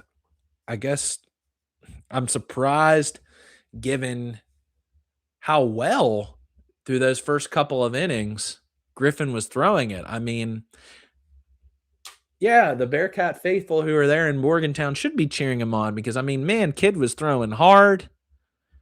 He had 3 strikeouts, but he'll be replaced after just going 3 complete, and he'll be responsible for Guzman at third base and Kresser at first. But to follow up, Max, on your comment, really appreciate the compliment. I was part of Waynesburg University's sports broadcasting program, graduated in 2016. Was a student of West Virginia baseball announcer Lanny Fratteri, who's done a bunch of ESPN Plus games. I actually texted Lanny earlier today and told him I was going to be doing this. So first time on the mic doing baseball play-by-play since my days at Waynesburg. If you listen to West Virginia soccer, Nick Farrell was a classmate of mine. Really good guy, good friend. Big soccer guy, so I'm not surprised that he does soccer now and doing everything that he does for West Virginia sports. But lifelong Mountaineer, mom and dad both went there. Chose my chose my head over my heart and picking Waynesburg over going to WVU. But I've now had this channel since August of 2023. Tell your friends, tell your family, tell your dog that I do this each and every week and have a lot of fun doing it. Don't do a lot of live streaming. Didn't really come up with the concept of the idea until this past fall when I wanted to do it for football. Went to the backyard brawl game, went to the Utah game. Just wasn't really finding a game that kind of worked out to do until very end of the season against Texas Tech. So got my, I guess you could say, West Virginia live webcast play-by-play commentary debut this past fall with the football season. Didn't do anything for basketball. Live streamed the spring festival back on April 18th, and now doing this today. So thanks for tuning in, y'all. Okay, just joining in, 2-1, bottom of the fourth. Ben Lumsden steps up to the plate with runners on the corners and no outs. Jackson Mitchell stepping in for Cameron Griffin for Binghamton, who threw pretty well through the game's first 3 innings. But now West Virginia looking to break it open with just a 1-run lead. Lumsden walked in his first at bat last inning, the bottom of the third, but then was frustratingly picked off at first base when Tyrus Hall was up at the plate. So let's see if he can come through in the clutch, shows bunt, pulls back, 1-1 pitch over his head there. On third base is Armani Guzman, Brody Kresser over on first. Ben Lumsden getting the start for today's ball game over Brock Wills in right field. Swung on, missed a cutter, either a cutter or some sort of sweeper inside at 84 miles per hour on the lefty against the righty Mitchell. 1-2 the count.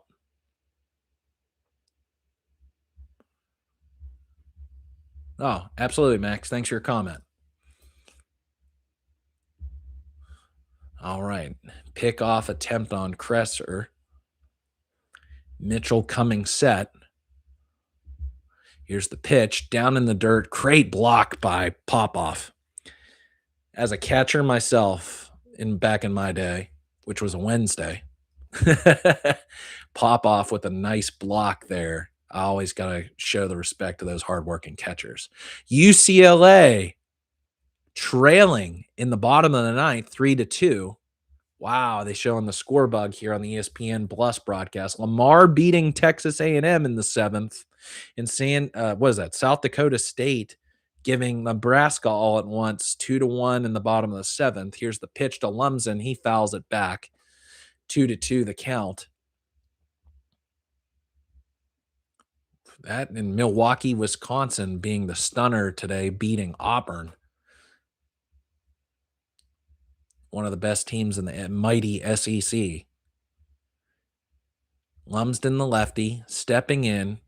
Coming set is Mitchell, who's relieved Cameron Griffin, the starter. Low and inside, a ball at 93 miles per hour. Bit of an overthrow there by Mitchell. Gotta be smart now. Here is the base runner. Oh, I'm sorry. They didn't show it here on the ESPN broadcast, except the score bug moved. Brody Kresser took second base. So stolen base there to Brody Kresser. 2 men and runners scoring position for Lumsden. He smoked it. Oh my gosh. Pimping the bat. Gone in right field. That's why Lumsden gets the start. Pounded that ball at the shirtless bandits out there in right field. Yard shot. 5-1 Mountaineers. Guzman scores from third. Kresser scores from second. Lumsden with the 3-run home run. 3, 4, 5. 2 runs credited to Griffin. Mitchell will be considered the run for Lumsden, and the hit allowed to him. That closes the book on Griffin for the day. Woo! West Virginia's happy. Oh, man, y'all. 3-run home run by Ben Lumsden. See, that's what I mean, y'all. That's why I like Ben Lumsden. That's why I've really given him the benefit of the doubt on my channel. It's just, man, he comes through the clutch in big moments. I know only, that was his first home run of the season, just his 10th home RBI now of the season, with a 212 average coming in today's contest. But he can do things like that. Here's Tyrus Hall rolling over on a grounder to third base, heading over to Krause for the inning's first out of the bottom of the fourth. Oh man, did Lumsden just crush that? They're showing the replay here on ESPN Plus. Power shot, man. Off the wall to the administrative building. Oh, good for Ben Lumsden, man. Been a challenging senior year, I'm sure, for him. Wish it would have been little bit different in the regular season. But man, if he can have a postseason to remember, just after last year, good career from the senior from Texas. Matt Einish now back up to the plate. He's 0 for 1 with a walk in the bottom of the third, back up to the top of the order for his third at-bat of the contest. Now to face Jackson Mitchell for the first time. Fouled off down the right field line, 2-1 the count.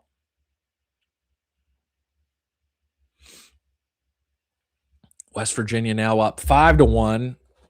Better freaking change my scoreboard here. Woo! Love that. 5-1 Mounties. Pitch on the outside corner, called a ball. Oh, man. Matt Einish, man, he takes some pitches, baby. He takes some close ones. But now 3-1 the count for the Brooks Wallace Award semifinalists. That's to the nation's top shortstop. High and inside, strike though on the inner half of the plate. Einish, the transfer over from Ohio University from this past offseason.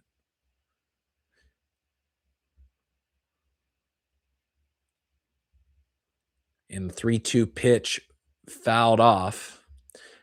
Maybe a thought that Einish, after starting, I think, every game last year for Ohio at second base, was going to play second. But with Brody Kresser having off-season shoulder labrum surgery, moving Einish over to shortstop, and it's worked out beautifully for West Virginia. He's a sensational fielder and good leadoff man. Fouled off. Still, count stays full at 3-2. 1 out here in the bottom of the fourth. West Virginia breaking it open 5-1, thanks to Matthew Groveland, a 2-run home run, and then a 3-run home run by Ben Lumsden. Finally, the Mountaineers breaking out the lumber after a slow start to this game and not hitting a lot of home runs this season. Einish draws the walk on the pitch inside, down by his shins. And this is your worry if you're Tim Sinicki of Binghamton. Do you have the pitching to compete? You already going to your second team all-conference player, pulling him after 3 innings and just 60-some pitches, instead going now to Mitchell, and this might be a bullpen game for the Bearcats. Here's Gavin Kelly. Takes a ball low and outside. Kelly struck out looking in the bottom of the first against Griffin and then walked in the third. 1 out. Einish on first base. 5-1. Mountaineers lead the Bearcats in game 2 of the regional. Kelly on the inner part of his hands. Bolton getting under it. Corrals it for the catch. Gets it in quickly. Einish has to retreat to first base for the game's second out. Bit of recovery there from Matt Bolton, who dropped the double that Armani Guzman hit to the deepest part of the warning track. Bolton wasn't really able to judge that. Dropped the ball, and West Virginia got a runner in scoring position. Here's Paul Schoenfeld, who's 1 for 2. Pick off to Mitchell over at first base.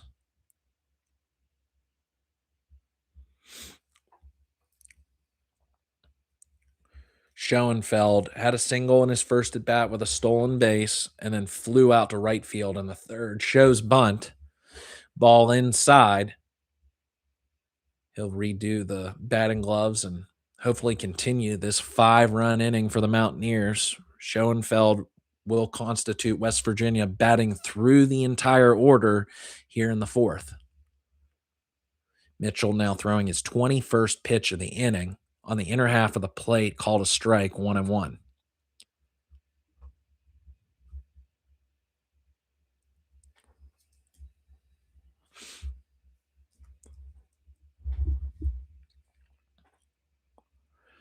Settling in is Mitchell.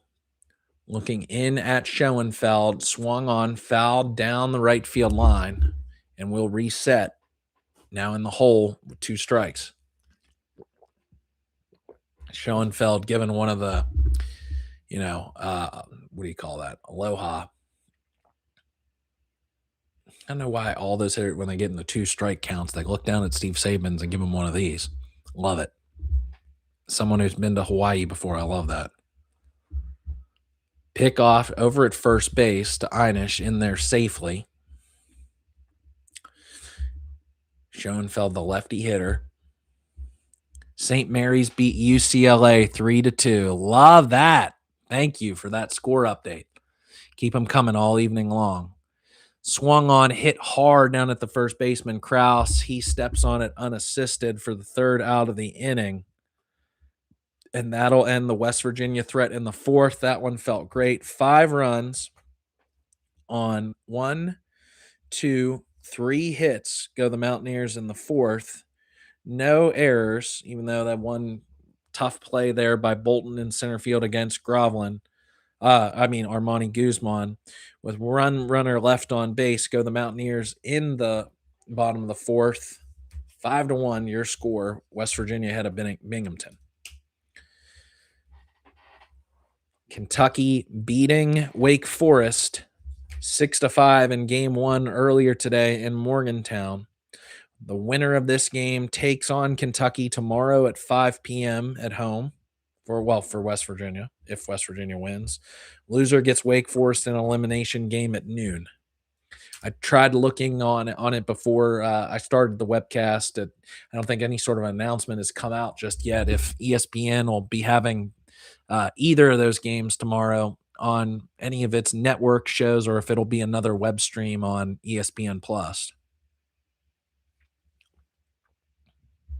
Try and look at some other scores around the country, but love if you feed them to me in the comments. How you feeling, Mountaineer Nation? They woke up. The Bats finally freaking woke up for Chance and Cole, now pitching with a lead, getting some run support. He's got 6 strikeouts on 4 innings complete, 2 hits allowed, 1 run. Chance and Cole, the sophomore, D2 transfer, who's a first-team All Big 12 member. Looked really good so far. His second best start of the year, I already talked about his best start, May 2nd against Kansas State when he threw 120 pitches in a complete game. His best start of the year, Chance and Cole, April 2nd at Texas Tech, went 8 innings, 2 earned runs on 8 hits, 2 walks, and a hits batsman, struck out 4 on 112 pitches. And the first pitch that he throws to Stephen Cross, who struck out in the top of the 2nd inning, fouled off down the 3rd base line. I looked up this stat going into today's game. Cole has averaged 78 pitches per appearance this season. 16 appearances. He can go deep into games. That's why it was just kind of a little bit of a stunner to me when Sabins pulled him with just only 8 more pitches than he's thrown today last week against Arizona State. But now it seems like that was a masterclass 4D chess move by Sabins to save Cole's arm for this moment in the regional at home. Swung on by Krause, and he misses that pitch on the inner half of the plate, 86 miles an hour. 5-1 Mountaineers in game 2 here. Rolled over. This will be a tough play. Guzman fielded the ball cleanly, couldn't get the ball out of his glove to flip it over to Cole. That'll be an error on Armani Guzman.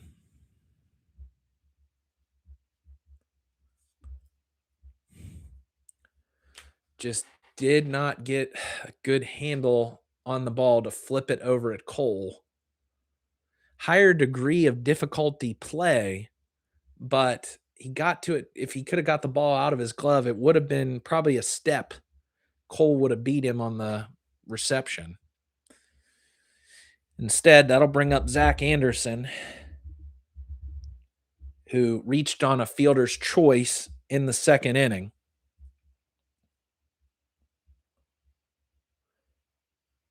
And he pounds a ball high and away down the left field line to bring the score to 0-2. If there's one knock against Chanson Cole, and I only found this out by looking up the stats, is he's given up 10 home runs this season. It's one fewer than Dawson Montesa has, the team's leader, with 11 home runs allowed. And you can remember he gave up the home run to Dean Toigo in that start last week against Arizona State after giving up a triple in the previous at-bat to New Contreras. But there, he gets Zach Anderson to swing at a pitch down low. Now his 7th strikeout of the ball game. That's what I mean. I know it might seem a little bit of nitpicking. He's an excellent, first, definitely deserving member of the all-conference first team. If there was just one thing you not to worry about, but conscious to think about not giving up good pitches that these Binghamton Bearcats could drive out of the ballpark. Instead, there's Mike Stelrecht, and he drives a line drive through the first and second base hole into the outfield. Now put runners on the corners. Krause will move up to second. Stelrecht on first. Now just the third hit allowed by Cole on the day. 5-1, 1 out. Here in the top of the 5th is the 9-hole hitter, Tim Hennig, the third baseman. A lefty, pitch outside from Cole.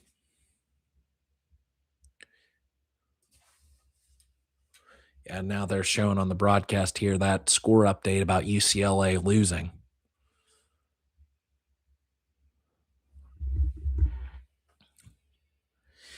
And the pitch, low and in the dirt by the feet of Hennig, scooped up by Gavin Kelly. I'd have to look into that. Maybe y'all know in the chat here if you can look this up. So totally understand within the bracket that if West Virginia wins this regional, UCLA wins its regional, West Virginia's going out to Los Angeles to play for the Supers.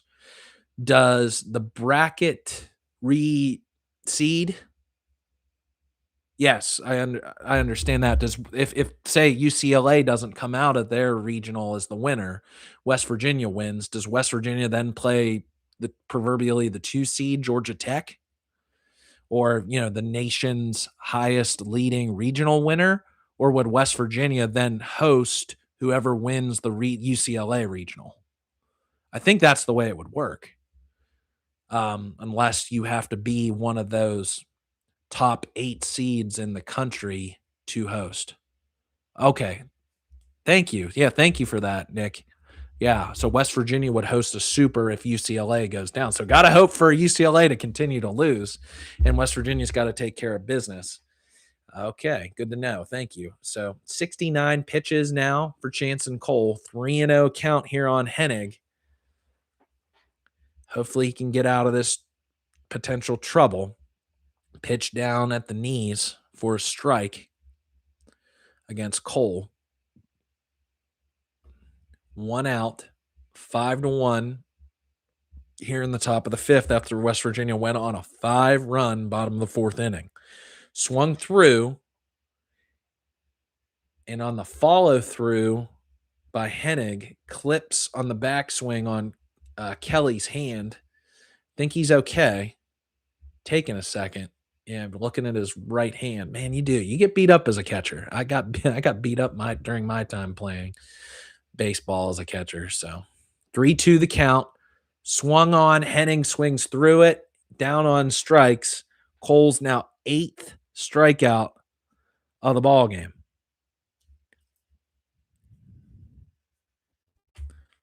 Back to the top of the order goes Braylon Gonzalez, who's 0 for 2 with a ground out and a strikeout. Krause on second base, Stelrecht on first. Mountaineers lead Binghamton 5-1 with 2 outs here in the top of the 5th. Swung on by Gonzalez weakly for a foul ball. 73 pitches now for Cole on a beautiful night in Morgantown. Game 2 of this regional going all weekend. Pitched by Cole, low, taken for a ball. Gonzalez didn't like it.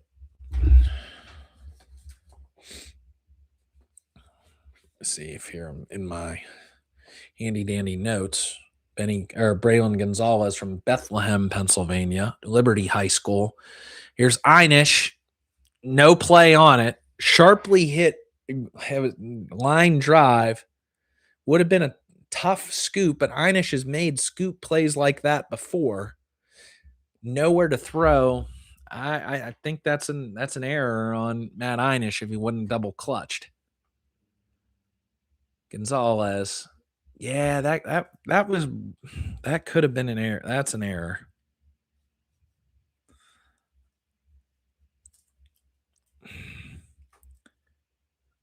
Two errors in this inning. One against Armani Guzman to lead it off against Krause, who's now at third base. And now Stelrecht's at second base with Braylon Gonzalez on first base, bringing up Binghamton's toughest out and it's Mike Sweeney. Sean Sweeney. 1-1, evening the count. Sweeney's gone 0 for 2 in this contest with a ground out to the shortstop in the first, struck out swinging in the third. One of Cole's now 8 strikeouts in the contest as he's up to 77 pitches. Breaking ball, 1-2 the count. Sweeney swung through that. It's one of those sinkers that Cole's just so freaking effective at throwing. And now the Mountaineer faithful are on their feet cheering on Cole to get out of this. Ball in the dirt blocked by Kelly. He liked it. Still okay on this pitch count by Cole. No reason I feel like let's see how this inning ends, but we got the shift on Sweeney. Mountaineer shading, thinking Sweeney's going to pull it. 2-2 the count. Pitch through, strike 3, right on the outer half. Beautiful by Chanson Cole. His 9th strikeout of the ball game gets the Mountaineers out of it with no damage done. So Binghamton, no runs, 1 hit, 2 errors, and 3 runners left on base. They trail West Virginia 5-1 to end, or now into the bottom of the 5th inning. Whoo, boy, West Virginia needed that one. So that's what I'm saying. Getting out of that one. Cole's under 80 pitches. Now going into the 6th, I'd give him at least one more. I mean, if you can save your bullpen for at least two more hard-fought contests against Kentucky and then whomever, I'd keep your starters like I would do with Max Yell tomorrow, like I would do with Ian Korn if he pitches on Sunday in a proverbial championship game. Yep, Cole is absolutely on fire, baby. Thanks for the AO Truth comment. Texas A&M now leading 6-5 in the bottom of the 8th against Lamar. Man. Yeah. Oh, my gosh. Oh, I see your comments now, Nick, from earlier on in that inning. Oh, if West Virginia could play against Virginia Tech at home in a super regional to go to the College World Series. Now that's legendary. That's something right there. Let me see if I can tilt this down just a little bit here. Let me see. That's a little better. Yeah, that's a little bit better. Y'all can see my notes and stuff. Go right there. You can't really see the lettering on the Fox on West Virginia Mountaineer Sports. But anyway, would love to have you all as a subscriber to my channel once again now as we get to 6:40 here on Friday night, talking West Virginia football, basketball, baseball, greater college sports, all that jazz all year round. Love doing it. And now Sean Smith will lead off the Mountaineers in the 5th inning as Jackson Mitchell is back out there after pitching pitching an inning and relieving Connor Griffin there in the 4th. He'll get his 2nd inning.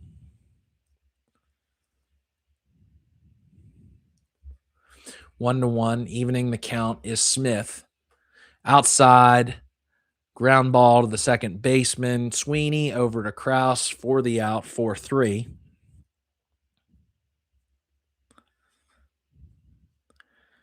West Virginia getting 5 runs in the 4th off a 2-run home run by Matthew Groveland and a 3-run blast to right field by Ben Lumsden, who's getting the start today over Brock Wills.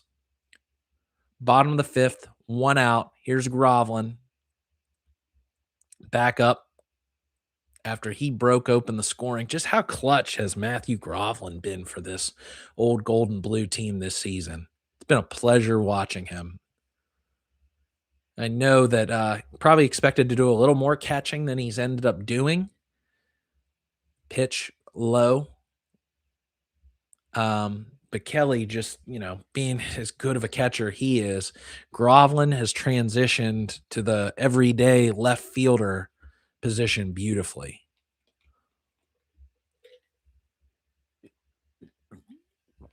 Ball outside, 3-0 the count to the senior.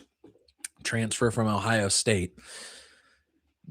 Big transfer addition for West Virginia this offseason, a power bat in the heart of the order. But, man, how many transfers did West Virginia hit on this season? I mean to tell you, strike there at the knees, 3-1.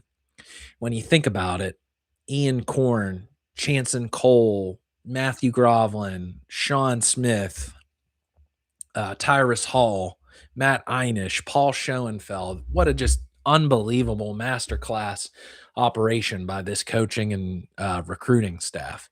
Now taking 2 pitches in a row, called a strike on, man, very borderline pitches. Groveland's got to stay in there. I know, tough pitch to take. He was shocked by that. He didn't like that. Home plate umpire gave him a stare down there on the replay. Sabins calls a timeout to talk to him. Oh boy. Now 31 pitches through 1 1/3 for Mitchell, who's kind of settled down here after allowing 3 runs, but two were given to Griffin for being responsible for the runners on base. Down in the dirt, swung through. Get a 3-0 count. Come back to strike out as Matthew Groveland. Tough at bat for the senior there. He'll get him next time after hitting a home run last inning. So 2 outs go the Mountaineers here in the 5th. That'll bring up Armani Guzman, who had the shot to center field. Last at bat that Bolton dropped, got to second base, stole third base, and scored on Lumsden's home run. Swung hard on that first pitch that he saw from Mitchell. Missed it way outside. Couldn't have hit that with a tennis racket.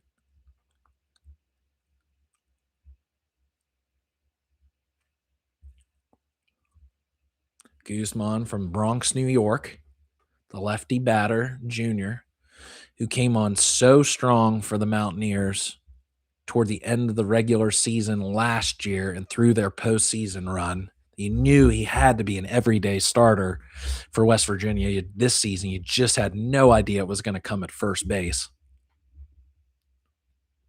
Here's the pitch by Mitchell. Low in the dirt, blocked by Popoff. Skips over him near his home, his visiting dugout. 2-1 now the count. Yeah, Armani Guzman playing third base predominantly toward the end of last season. Started as an outfielder and now over at first base because you cannot leave Guzman out of the order. You got to get him in there somehow. But with Einish, Brody Kresser, Tyrus Hall playing really good third base. He's kind of been the odd man out and needed to play first. Swung on, fouled back, full count now. Not a natural first baseman by any stretch of the imagination, but an incredible athlete. I always say a running back playing baseball. And he's made some tag plays, some scoops, some highlight reel plays. And then sometimes you just think that he's still learning the position, which who knows if you need him next season at first base, or if West Virginia will be recruiting a first baseman and can move Guzman somewhere else, maybe in the outfield where he's a little more natural. Anyway, drawing the walk is Guzman on the 3-2 count, so good at bat by him. I don't know. Love to know your thoughts, Mountaineer Nation. Do you think Armani Guzman may be, with West Virginia is getting this transfer recruit, Ryan Pyatt-Katowski, who, man, I can talk about him more in between innings, but just pops off the page from a statistical perspective. Here's Brody Kresser now with 2 outs and a man on first base. We can talk about him and kind of like what West Virginia is looking at for returners next season and transfer recruits that's already received commitments from, and high school commitments as well. Exciting times in Morgantown, y'all. Never sleeps. As we've had some news I've seen on Twitter in these last couple of days that few players already hitting the transfer portal. Never stops, man. Season's going on, season ends, on to recruiting talk. It's crazy.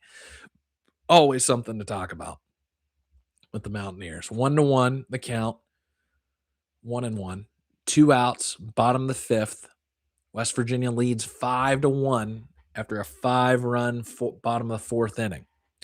Brody Kresser, who was awesome in the Big 12 tournament last week, pitched high and away. Really appreciated listening to the 3 guys before the game podcast earlier this week when they interviewed Brody Kresser, getting to know his story a little bit more at the junior college level in his home state of Iowa, and then transferring to West Virginia 3 seasons ago, if you count this season. He was here last year as part of that super regional run. Received a waiver from the NCAA, obtaining another year's worth of eligibility for this season to play, and he's freaking made the most of it.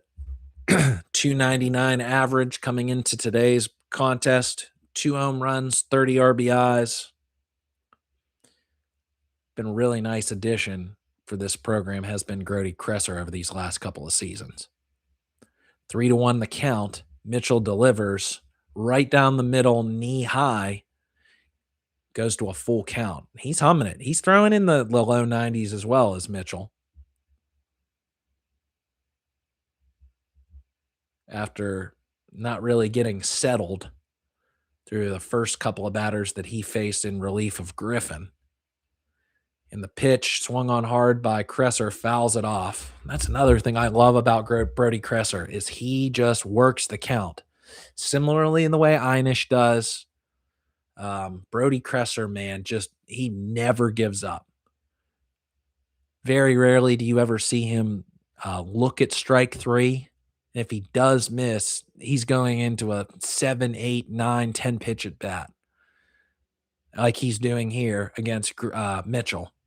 You can tell Mitchell's getting a bit frustrated, just pesky, in a good way. In a freaking good way is Brody Kresser. Working Mitchell's pitch count up to now 45 pitches through 1 2/3 innings. And the delivery swung on, missed on the outside corner. Down goes Brody Kresser.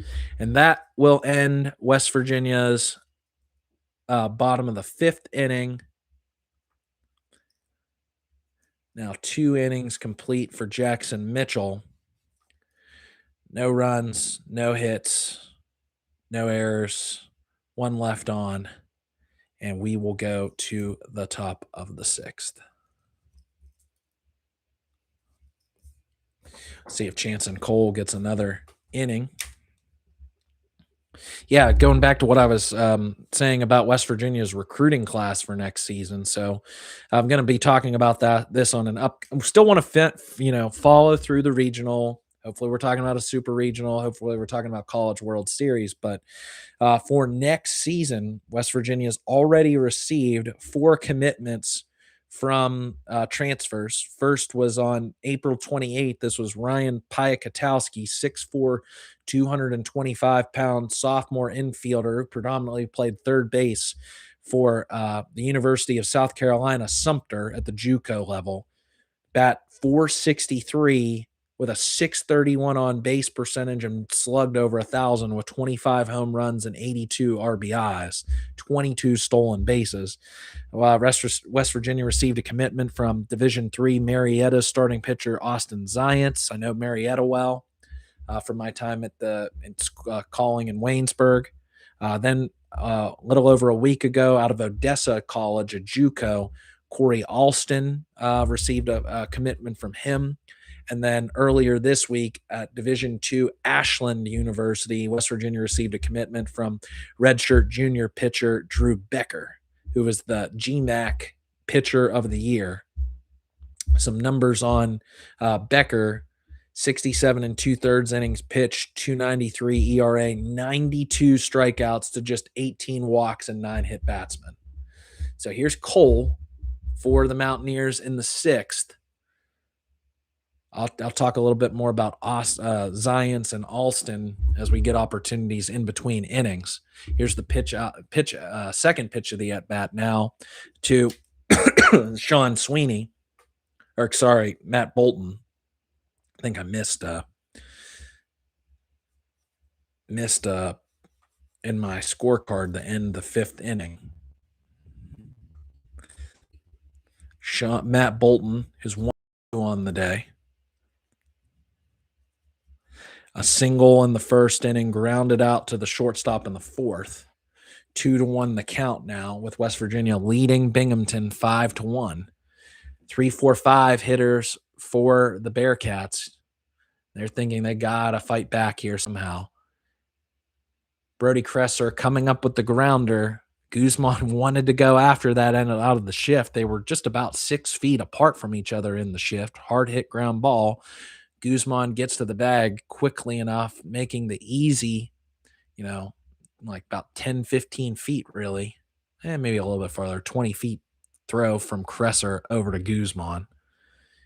Easy out, 4-3 for the first out for Cole here in the 6th. Bringing up Tommy Popoff, who struck out swinging twice in this contest. Now with West Virginia leading 5-1 in the top of the 6th and 1 out. Ball outside in the dirt, breaking ball, check swing on Popoff, and said he held. Umpires say he held. Cole out of the windup, delivers. Man, that's unhittable. Looks like it's coming in right at the knee level, tails off toward your toes outside on a sweeper. 88 pitches now for Cole, who's got 9 Ks. Can he get to 10? And he does. Beautiful. Same pitch. Wow. Looking good. Chanson Cole. 10th strikeout now. 2 outs here in the bottom of the 6th. Is that the sombrero, as they say it, for Popoff with 3 Ks? That trick. Inside of ball on Zach Kent, who led off the 2nd inning with a double, got to 3rd on a passed ball, and then Zach Anderson drove him in on a weakly hit grounder to Tyrus Hall. Hall came home, bang, bang play at the plate, called safe was Kent. So let's see what he can do here. 1-1 the count now. Cole delivers, foul ball down toward the Binghamton dugout. Chanson Cole with 10. I think that's his season high now for strikeouts. He had 9 against Kansas State earlier in May 2nd at home. Weekly hit pop up, shallow center field by Schoenfeld, gets the catch. I think that was 92 pitches now by Chance and Cole. Quick work, getting Bolton the ground out, pop up with the strikeout, Zach Kent the fly out, goes Binghamton in the top of the 6th innings. No runs, no hits, no errors, no left on base. Chance and Cole is wheeling and dealing, y'all. Yeah, so to go back to that transfer recruiting class on Zients, Zients 6-4 for Marietta, 11 appearances, 10 starts, 71 in the 3rd innings pitched, a 191 ERA, one flat whip, 225 batting average against, through 4 complete games for Marietta, 64 strikeouts to just 14 walks and 6 at-batsmen. For a Marietta team that usually is a top 25 or kind of borderline team in Division 3, went just 13-20 this year, but did face 15 ranked opponents, with 7 being in the national top 10. So when you think, a Division 3 pitcher and Zients was the ace for a team that really had a tough schedule and competed with kind of like a national schedule. And then in Corey Alston, 6'4", 185. I can just tell this is one of those kind of project player guys that the West Virginia staff is going to absolutely love to get into the lab and work on. In Alston, 67 strikeouts in just 41 innings pitched. Did have a 4.17 ERA, walked 12, 7 hit batsmen, and a 224 batting average against. But I'm sure that they see something on tape that makes them think, oh man, if we can just tweak 1 or 2 things with this guy, put a little bit more meat on his bones, that he's going to develop into a power pitcher for this West Virginia staff. Jake Daly now coming into the game for Binghamton, closing the book on Jackson Mitchell, who went 2 innings, gave up 1 hit, 2 strikeouts, did walk 2, credited with 1 run, that being Ben Lumsden, who the ESPN Plus broadcast is showing right now.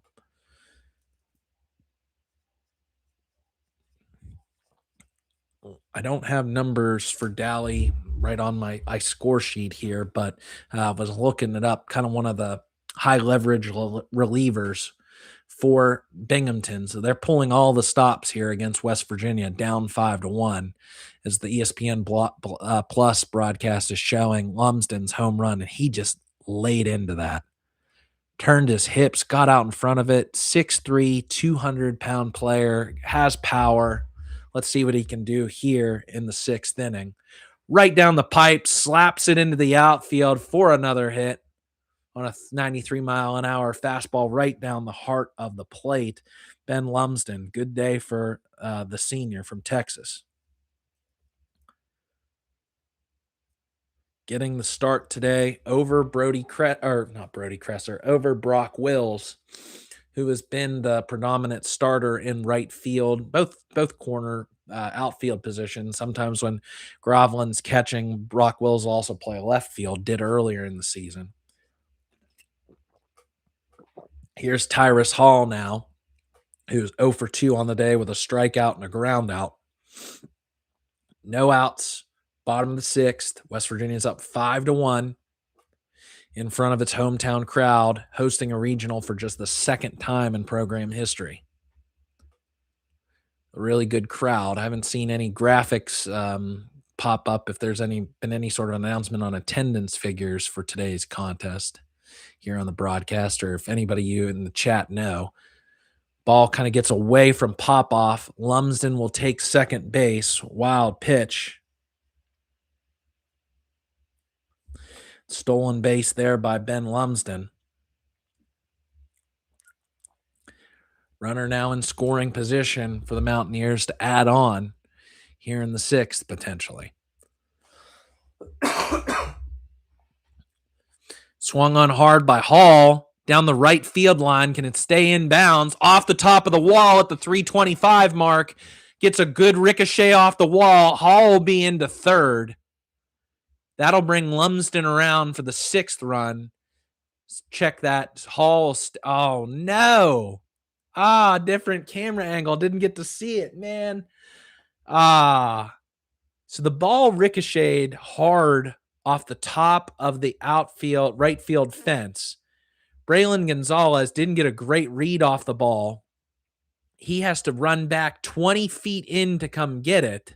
I don't know what Lumsden was thinking if that ball was going to be caught. Anyway, Lumsden moves up to third base. Tyrus Hall with a double off the fence. Here's Matt Einish. Ball low and away. Hall bouncing back after going 0 for 2 with a double. Well hit ball.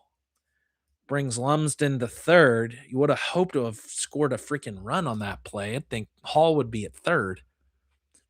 Anyway, low and away. Einish is going to work the pitch count as he traditionally does. Does not swing at pitches early in the count.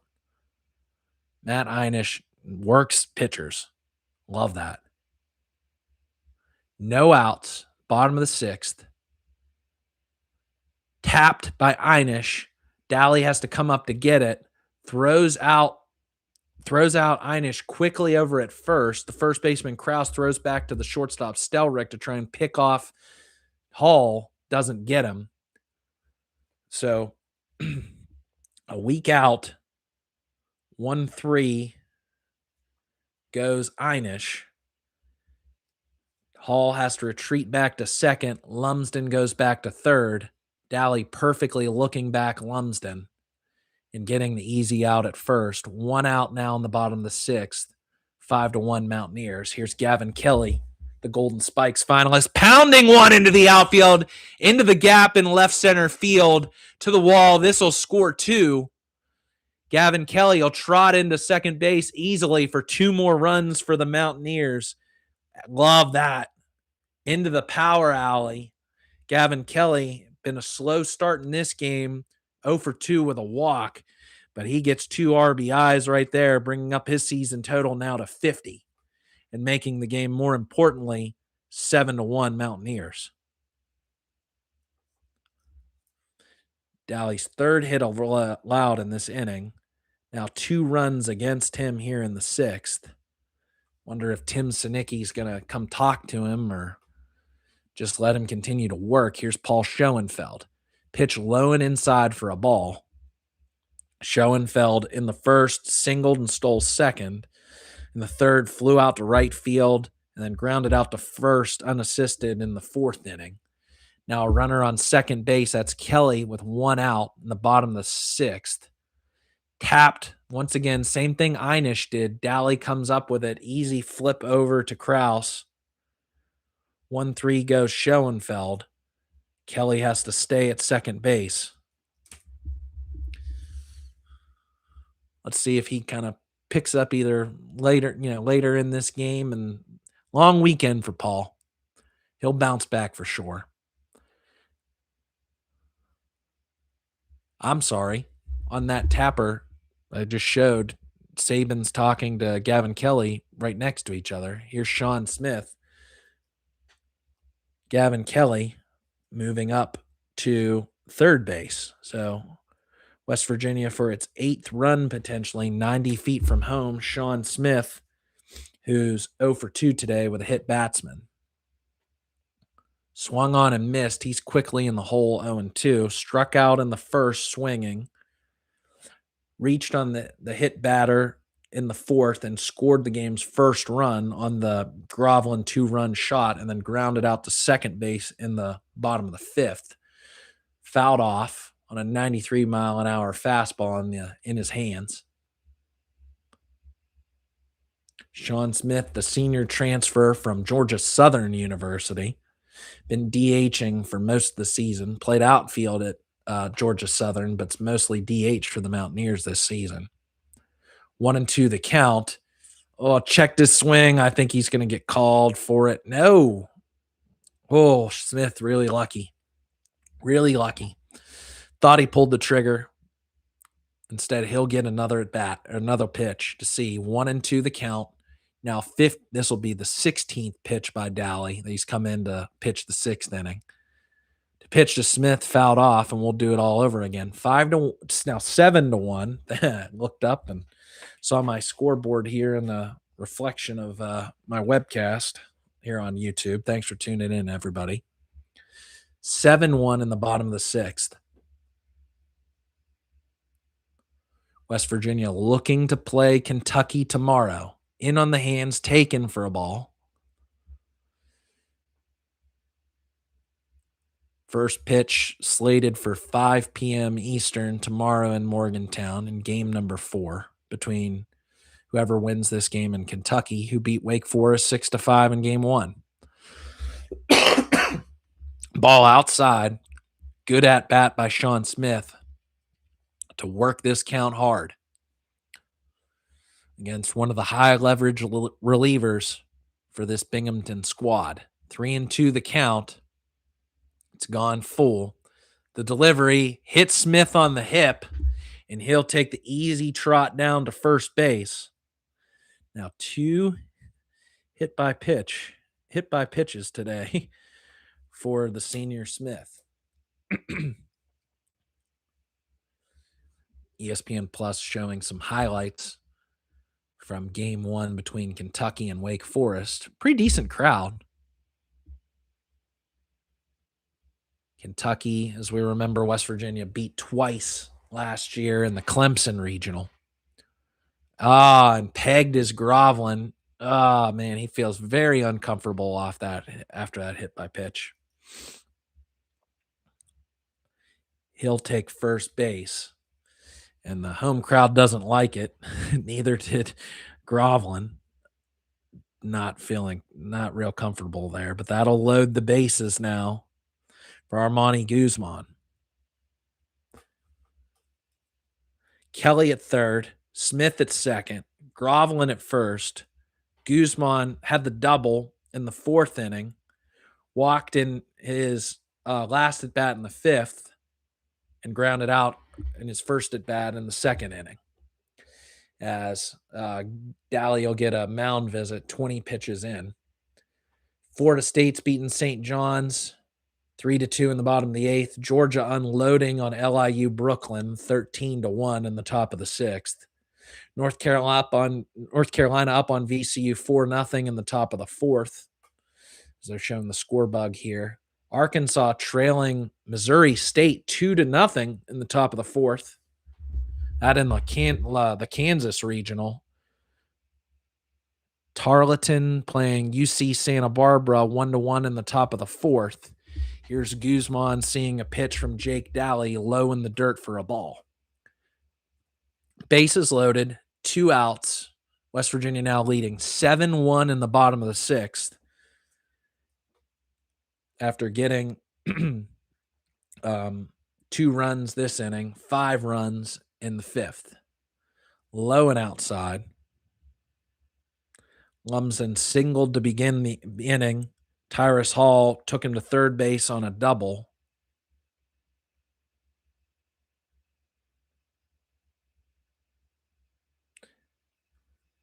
Here's Guzman, low and inside. That'll be 3-0 now. Oh boy, you got to imagine that Guzman's taking here. 11 for 16 with the bases loaded this season is Armani Guzman. If he takes Daly yard, I knew it. He was taking all the way there. Low and inside, right on the low and inside corner for a strike. 3-1. With bases loaded, bases full of Mountaineers. Swung on, and that's going to take the left fielder, Kent, dropping in front of him, off Kent's glove, ricochets off the wall. That scores Smith, getting the ball in slowly. Guzman's going to trot into second base. Love that's going to score Groveland as well. Gavin Kelly, West Virginia's 8th run. Sean Smith, West Virginia's 9th run. It's now 10-1 Mountaineers. As I have no idea what Zach Kent was doing. Misplayed the ball off his glove, then pump faked, didn't throw home, threw into second base with Guzman there easily. That'll be 3 RBIs for Armani Guzman. And now 3 runs going against Jake Daly's record for today. He's now up to 4. 4 hits allowed. Not a good day for him. And I think Binghamton is going to go to a pitching change. We're going to stoppage in action. The ESPN Plus broadcast showing Brody Kresser talking with one of the assistant coaches and Armani Guzman. Yeah, the stunner today, 4th-seeded Milwaukee, Wisconsin, beating the host team Auburn 13-8. Oklahoma State, oh man, losing. They were hot. They lost to end the regular season. Washington State beat Oregon State in the Eugene Regional. Love that. It's like a revenge of the Pac-12 regional out there with Washington State, Oregon State taking on Oregon, who blew up the Pac-12 alongside USC, UCLA, and Washington. Guzman now on second, bottom of the 6th, 2 outs. Brody Kresser stepping up for his 4th at bat. Ball outside, good block by Popoff, keeping the ball in front of him. You know, if that would have gotten away from him, Guzman would have easily taken third with how fast he is. 10-1 now, after what was a slow start in the first 3 innings for the Mountaineers, has now gotten almost out of hand.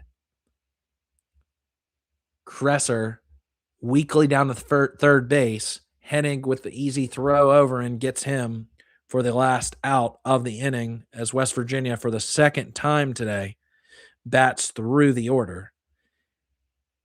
In the 5th, or in the bottom of the 6th, West Virginia gets 5 hits off, or 5 runs off 1, 2, 3, 4 hits.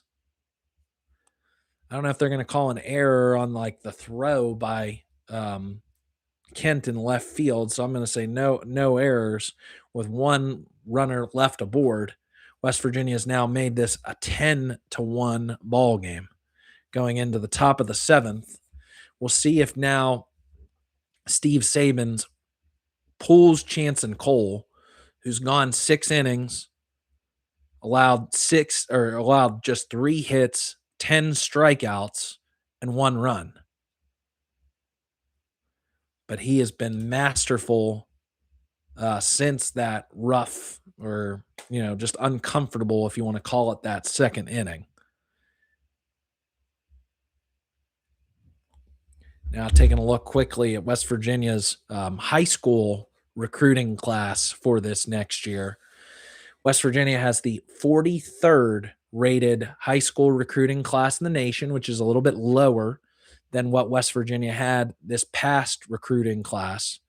8th in the Big 12. They have 11 players signed.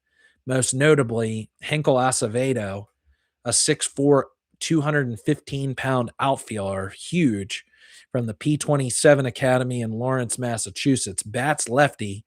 If you happen to see the show that he put on in a recent, I don't know if it was Prep Baseball, PBR, or Under Armour, or who was doing the home run derby, but my gosh, does the boy have some power.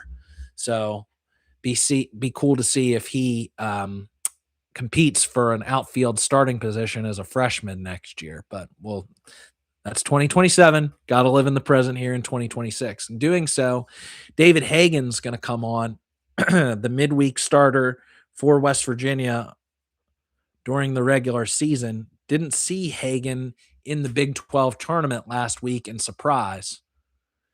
That'll end Chanson Cole's day. I don't know that exact number of pitches, but I know it was in the 90s. 6 innings pitched for Cole, 3 hits allowed, 10 strikeouts, a season high, and 1 earned run. And maybe most notably, the coolest thing in my mind, no walks. No walks, no hit batsman. Good work by Chanson Cole. Stellar. Deserved this start here in game number 1 to start out the regional, and he delivered. So let's see if his bullpen can hold it down and get West Virginia a win. Here's David Hagan's first pitch to Stephen Krause, who on the day 0 for 2, struck out swinging in the 2nd, and then reached on an error, did get the third base in the 5th. Let's see what he does in the 7th. Hagan delivers on the inside corner for a strike.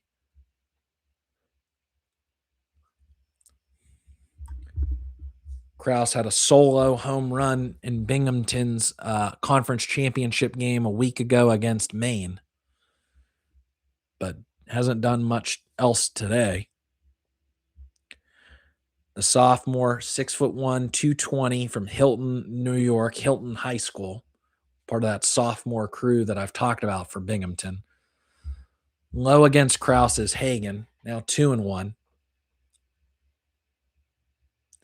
Yeah, Missouri State up on Arkansas and Lawrence, Kansas, the most competitive according to RPI regional in the country.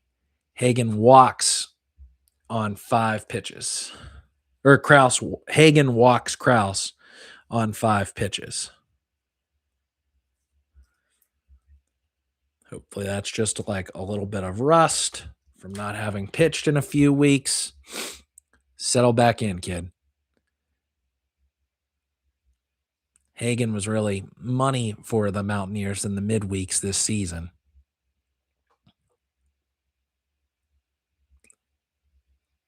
.90-mile-per-hour fastball, kind of right down the heart of the order or heart of the plate. But Zach Anderson, who's now up, he reached on a fielder's choice there in the second and struck out swinging in the fifth. Swings through 2 fastballs back-to-back in the hole, 0-2. 10-1, West Virginia, as I have to now fix my scoreboard.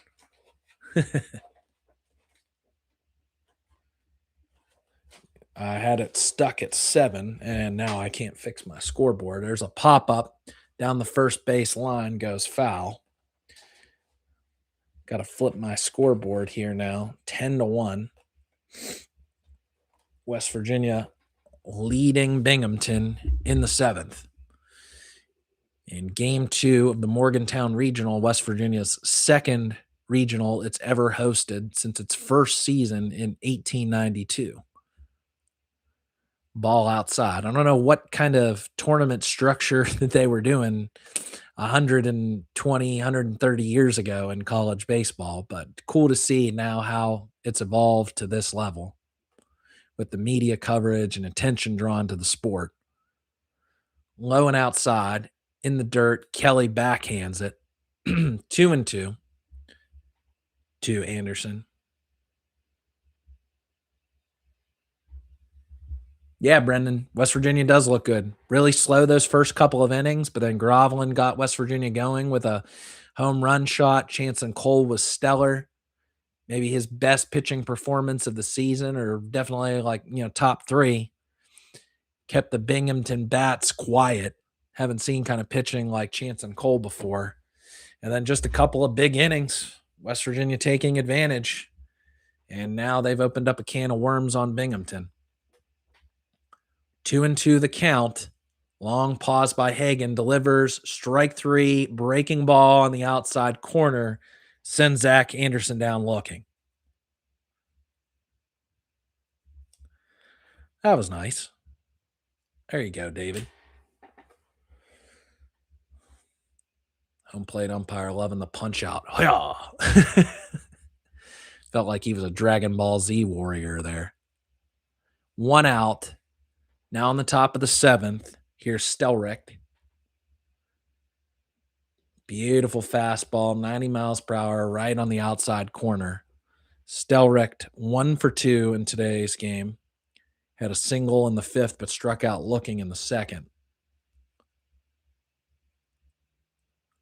Breaking ball right down the heart of the plate, knee high, 0-2 on Stelrecht. Hagen looking really good.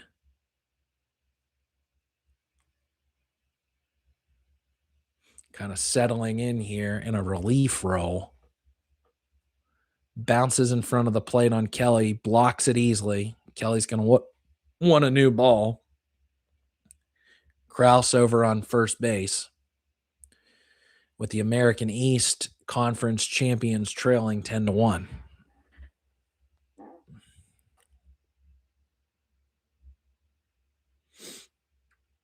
Here's Hagen. Gets Stelrecht to roll over to second. Tosses over to the shortstop. He's out at second, safe at first. Ball wasn't hit very sharp. Kresser fields the ball to try and turn a double play. Easy flip over to Einish. Einish throws over to first base. Not able to get Stelrecht. So Adelson Krause down for the second out. 4-6. And Stelrecht will reach first base. Instead, there's Hennig. First pitch by Hagen rolls over on a grounder over to second to Kresser, flips over to first for the third out of the inning. One runner gets aboard due to the leadoff walk, but otherwise, easy work there for David Hagen in the seventh. No runs, no hits, no errors. One man left aboard. And down go the Bearcats in the seventh. Easy relief there, Hagen over Cole.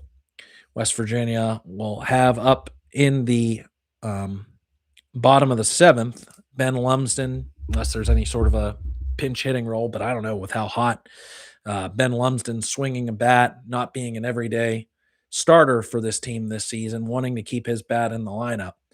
He's reached base 3 times.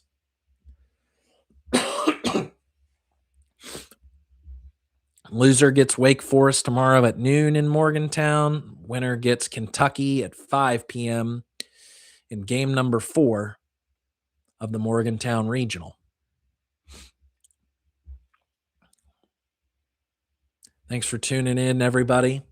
If you could give this live stream a like, that would help more Mountaineer fans see this live stream across YouTube, or I don't know if there are Binghamton baseball fans who want to tune into this, anyone else out there, and would love to have you a subscriber to my channel if you don't already subscribe. This has been a lot of fun so far. Really fun doing the prep work for this broadcast as well, getting to learn a little bit more about Binghamton, their program, and of course been following this baseball program all season long. Got to say, I've probably only gotten into West Virginia within the last 11 years when what was formerly Monongalia County Ballpark first opened up. Being a recently graduated high school senior, then in college. And I got to say, it's just been incredibly fun, especially over these last few seasons, as West Virginia's gotten to regionals, super regionals, and watching all the coverage here on ESPN+. Just love that, kind of a cheap option of rather than having to, pay for full cable to be able to follow these Mountaineers. And West Virginia does a fantastic job with its broadcast crew. As here's Lumsden now drawing a 2-0 count here in the bottom of the seventh, no outs. West Virginia leading 10-1 after 2 5-run innings.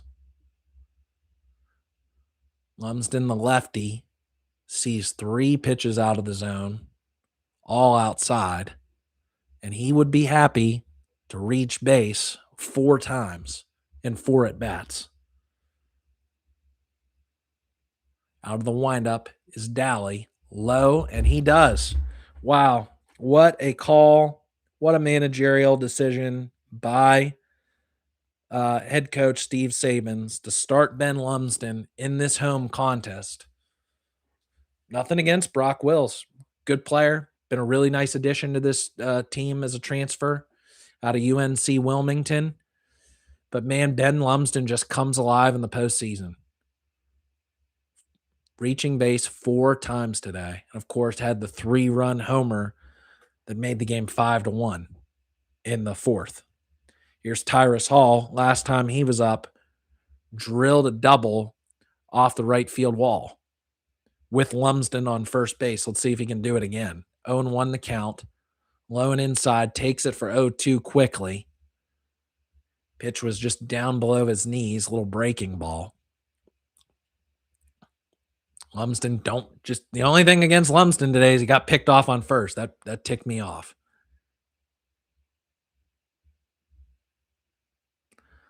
Low and in the dirt. See your comment there, Brendan, about the making the argument that he thinks that West Virginia has a better pitching staff than UCLA. I will honestly say I don't watch a lot of national college baseball. I love following the Mountaineers to talk about it for my channel um, all season long. But I don't watch a lot of national college baseball. So I'll take your word for it. That'd be awesome. Can't wait to see it. I do know that UCLA has the projected #1 overall draft pick in this upcoming summer's Major League Baseball draft, Rock Chalowski. Here's the pitch to Hall, swung through a breaking ball, and he's down on strikes.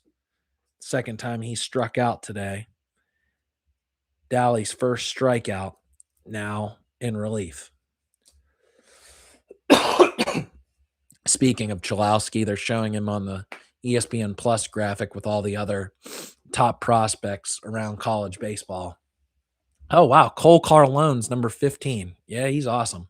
Here's Einish singling the ball through the infield. First hit of the day for Matt Einish. And that'll move Ben Lumsden up to second base. Love that. Einish in a bit of a cold streak at the plate. Let's hope that kind of starts to get him heated up. After going just 2 for 13 with a walk in the Big 12 tournament.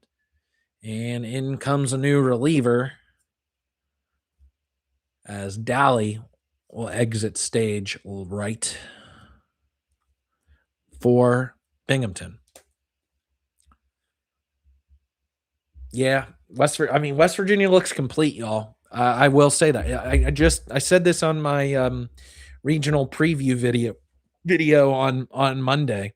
As long as West Virginia, same thing that can happen to anybody. As long as you don't run into a hot pitcher like a Cole Carlone or a Camden Wicker at Central Florida, even that pitcher, what was his name, Jake Elliott for TCU the night he faced against Max Yale a couple weeks ago, the game that I went to. As long as West Virginia's bats just don't go completely flat like they did in that TCU contest that I was in at home, West Virginia can manufacture runs with the best of them. West Virginia had a little bit more power, but we've seen 2 home runs, one from Groveland, one from Lumsden just in this contest. I think that the Big 12 knows the opponents really well. That's the thing, is a lot of good coaches, a lot of good scouting staffs across the conference. Everybody knows each other very well. A lot of players playing against, competing against each other at the high school level, at the junior college level, from some of these players who come up from JUCO and get recruited by, say, Kansas or a West Virginia or some others. So that's what I mean to say, is that maybe once West Virginia sees some other pitching across the country, some new pitchers they haven't seen before, can time it up.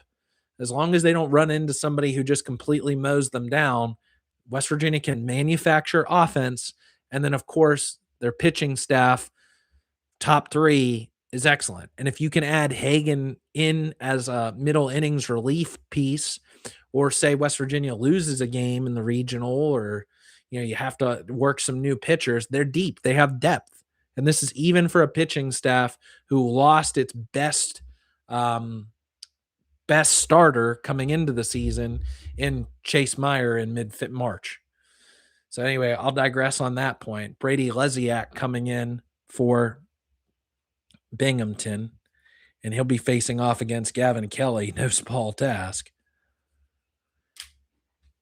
And the first pitch to Gavin Kelly called a ball, 1 out, man on first and second, West Virginia up 10-1 in the bottom of the 7th. I don't want to get too far, put the cart before the horse, but yeah, West Virginia, a pretty complete team. It's been fun to watch them this year. Evening up the count 1-1 on the outside corner, knee high. Lumsden on second, Einish at first. Stepping off is Leziak. Didn't like the lead that Lumsden was getting.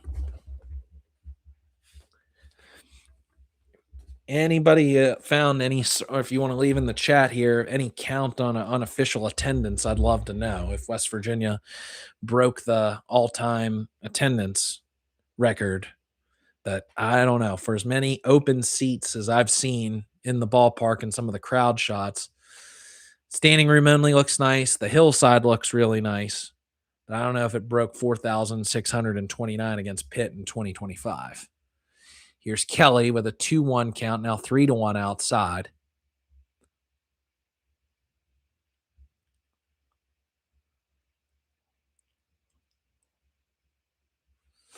Some of these tickets to get into this ballpark, a few $100s. Oof. Here's the pitch to Kelly, wanting to mash it. Over rotated. Oh gosh, on a grounder down to the third baseman. Hennig steps on the bag, throws across to Kraus. Kraus had to jump about 10 feet in the air. I don't know how he freaking caught that ball to overthrow it. But anyways, fielder's choice. Gavin Kelly reaches first, but out on the play is Ben Lumsden.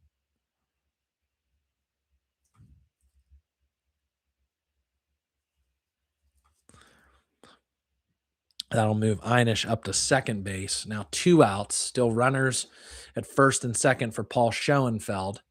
Takes a pitch for a strike at the letters, and he didn't like the call there. Kind of a floating breaking ball. Schoenfeld, 1 for 4 on the day, single in the first, and stole a bag. Gets good wood on it over to the third baseman, Hennig, who makes the catch, and that'll end the Mountaineer threat in the 7th. So down go the Mountaineers. No runs, even though West Virginia had what, no outs and 2 men on. Leave 2 runners on base, 1 hit, no errors. We'll go to the top of the 8th, and we'll see if David Hagan gets a second inning of relief with West Virginia leading 10-1.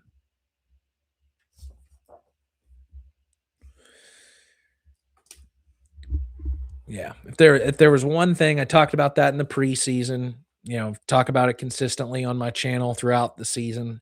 A little more power, a little bit of slow starts, especially in down the stretch in April. If West Virginia can hop on teams early, pitch with a lead, man, I mean, Ian Korn, Max Yell, Chance and Cole have been absolutely sensational. I really thought there was, I mean, what are you going to do? News is news. Just saw late in the afternoon on Twitter about something about head coach Steve Saban's being quote unquote linked to the South Carolina job. I don't know about that one. I don't buy it. I know it's the SEC. No money talks. West Virginia's given Steve Saban's everything and more that it's asked for. Could the NIL budget be higher? Yeah, I think every coach would love to have more money. But man, just Coach Saban's look really, at home at West Virginia. Again, has just taken the torch and run with it from what Coach Mazey built over a decade in Morgantown. West Virginia on a roll with MLB draft picks this past year. 5 players drafted in the Major League 2025 MLB draft, with the highest guy being Logan Save. Logan Save, Robbie Porco, Kyle West, Griffin Kern, Skylar King. And then, of course, could you imagine if Sam White was back? If Sam White wouldn't have elected to go pro and play for Toronto, if West Virginia had Sam White in the middle of this order, my gosh. Anyway, here's David Hagan for another inning relief against Braden Gonzalez. Gets him to roll over on a ground out to the third baseman, Tyrus Hull. First out of the top of the 8th inning. Now, as we hit 7:34, 2-hour and 34-minute contest, 19 pitches for David Hagan with 1 out in the top of the 8th, looking to send West Virginia to Game 4 tomorrow against Kentucky in the winner's bracket. Here's Sean Sweeney, 0 for 3, grounded out and 2 strikeouts swinging. Sweeney's definitely noticing the tougher competition on the mound today. He came in today's contest the leader in the American East Conference with a 360 batting average, first team all-conference player, 0 for 3 today. But sometimes that's baseball. What can you say? 2-0. Chopper down to the third baseman, Tyrus Hall, throws over to Guzman for the out. Sweeney now 0 for 4. 2 ground outs to Tyrus Hall, back-to-back at bats. Bring up Matt Bolton, who's 1 for 3 with a single in the first, but then 2 other ground outs. Hagan making quick work in relief of Chanson Cole, who went 6 innings strong, gave up just 1 run on 3 hits, no walks, no hit batsman, and 10 strikeouts today. Hagan with the pitch outside to Bolton, the lefty, a sophomore. Once again, Binghamton will be back. They'll be back next year. Low and inside with the facilities that they have, the best in that American East Conference, as long as that young crew doesn't get picked off in the transfer portal. Let them season, let them age, work together as a team. They'll be okay. This ball skied into left field, groveling near the line for the catch in the sun. That was a quick inning. Quick. Was that 2 minutes? Was that 2 minutes? Go the Bearcats in the 8th inning. No runs, no hits, no errors. They trail by 9. No runners left on base. Let's see if West Virginia can add on. I should have looked this up before I started. I don't know if there is a 10-run mercy rule in the NCAA regionals. I don't know if that's a thing. It might be. If West Virginia can score 1 run here, it'd walk off Binghamton on their home field.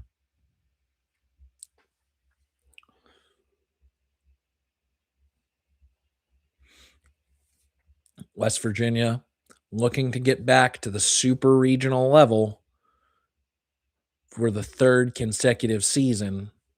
It was a program first last year, getting to back super regionals after winning the Clemson regional a year ago, and then the Arizona regional in 2024. To do it 3 times in a row would just be a testament to how West Virginia is a baseball school and an up-and-coming program on the national scene.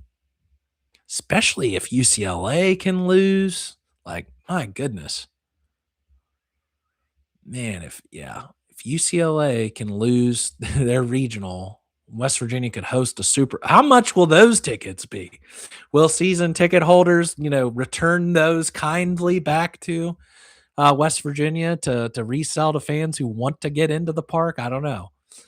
I'll digress. Just that's the I couldn't believe that. I was reading some of the comments on my video on social media, and I couldn't believe that I heard that season ticket holders requested tickets only to then try and resell them, upsell them. But oh well. That allowed you all to tune into me, so I really appreciate that. Appreciate that if you're watching the ESPN Plus broadcast like I am here from my man cave and listening to me. This has been a lot of fun. As Sean Smith would be due up first for the Mountaineers here in the 8th. First pitch called a strike. Smith's been hit by pitches twice in today's contest, struck out and ground out.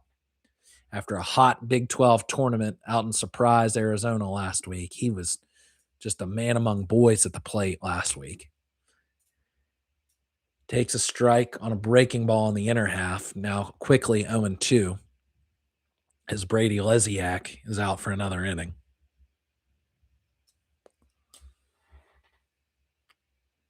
Low and outside, called a ball, close pitch for Smith to take, but he does, and he's rewarded with it. 10-1, West Virginia leading in the bottom of the 8th in game number 2 of the Morgantown Regional.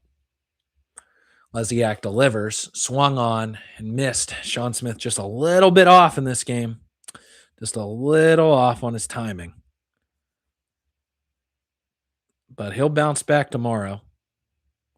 Get a good night's rest, get some good work in batting practice or whatever. He'll be okay. Here's Matthew Groveland, who's been hit by a pitch, scored 2 runs in today's ball game, and one was his own on a 2-run shot that broke open the scoring for West Virginia in the 4th. Groveland takes a pitch low and outside. Lesiak on a 90-per-hour fastball low and away. The fourth pitcher for Binghamton used today.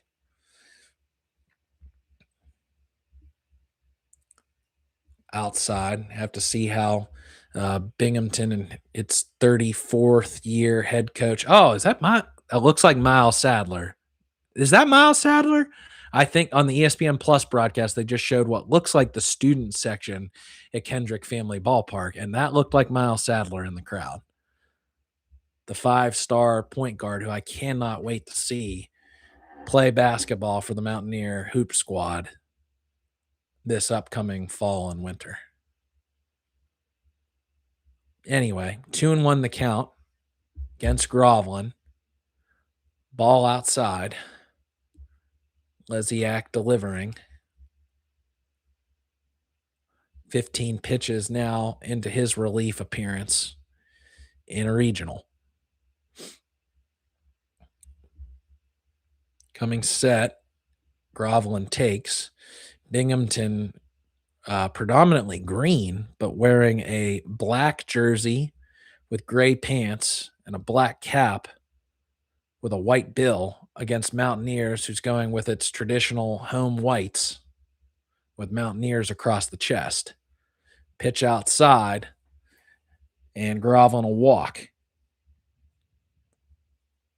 against Lesiak, giving West Virginia another base runner, third time today that Groveland has reached base for the senior left fielder. He was also a catcher.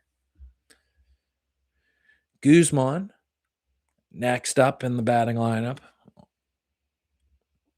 On today's, he had a double, 2 doubles, a walk, and a ground out. Just Guzman up the middle, scooped up by Stelrecht, flips over to Sweeney, who gets Krause over at first base. And that'll end the Mountaineer threat in the 8th.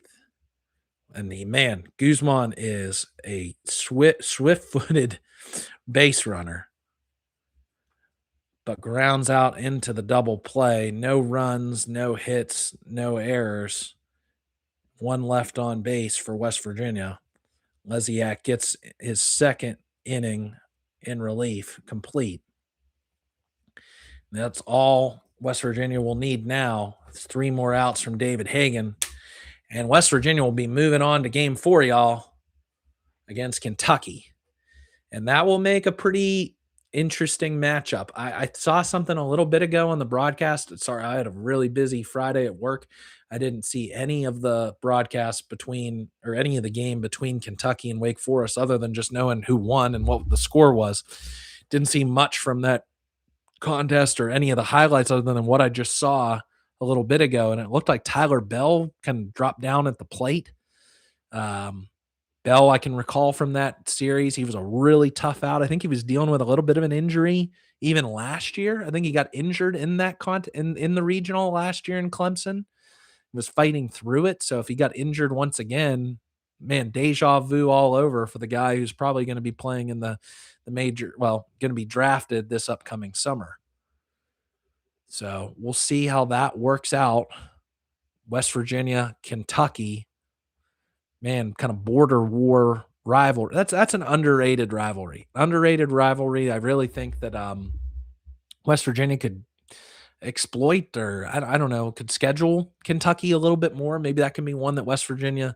I thought it was hilarious hearing and completely ironic how West Virginia played both Wake Forest and Kentucky, the 2 teams that it matched up against in this regional, in fall scrimmages. How about that? Here's Hagan for another inning of relief. He's gone 2 in relief of Cole, who went 6. But yeah, so Kentucky, Wake Forest, West Virginia, all familiar with each other. Low. Up at the plate is Tommy Popoff, the catcher, in the cleanup hole, who struck out 3 times today for Binghamton. Hagan out of the windup. Pitch right down the pipe, maybe on the outer half a little bit for a strike. Binghamton wearing green helmets West Virginia with blue caps with a yellow bill, looking sharp in their home regional. Low and away for a ball. 10-1 your score in the top of the ninth. West Virginia just needing 3 outs, get out of this and move on. Tomorrow at 5 o'clock. And send the old Mountaineer faithful who are there in attendance and watching on ESPN Plus and watching this broadcast home happy. Start off with a very satisfying victory in this home regional. Popoff fouls it off, so now a 3-2 count. See the sign and the pitch by Hagen. Popoff goes through. Didn't want to. Kind of a defensive pitch up by his chin. Swings through it. Oh, goodness. And he'll strike out swinging for the 4th time today. A game Tommy Popoff's going to want to wash off quickly because he's going to have to play better if Binghamton wants to continue on in this regional in a game tomorrow against Wake Forest, who came in with an RPI of 20. Hagen's next pitch to Zach Kent, who scored Binghamton's only run of the game back in the 2nd inning, swung through and missed. Curveball breaks in at his hip. Beautifully thrown pitch there by David Hagen, 80 miles per hour. 0-2 in the hole, Zach Kent, the left fielder. 33 pitches now for David Hagen in relief of Chanson Cole. Swung on, fouled off by Zach Kent. Kansas wins its first regional contest, so fellow Big 12 member with a win. Oklahoma State lost. See how Arizona State does tonight. Curveball popped up into center field. Schoenfeld gets under it for the easy out, ending Kent's day at the plate. Now Stephen Krause, last batter from Binghamton. 2 outs here in the top of the ninth. West Virginia up 10-1. Binghamton's going to need a rally, but I don't think it's happening against this electric pitching combination of Chanson Cole and David Hagen on this day. Out of the windup, here's the pitch. Low and inside, called a strike. The old gold and blue fans in attendance at Kendrick Family Ballpark on their feet, wanting to sing Country Roads, clapping like they're doing the stroke at a fall football game. Pitch by Hagen, outside, taken by Krause, who on this day is 0 for 2, struck out, reached on an error, and walked. The pitch by Hagen right down the pipe. Down to his final strike is Stephen Krause, the first baseman.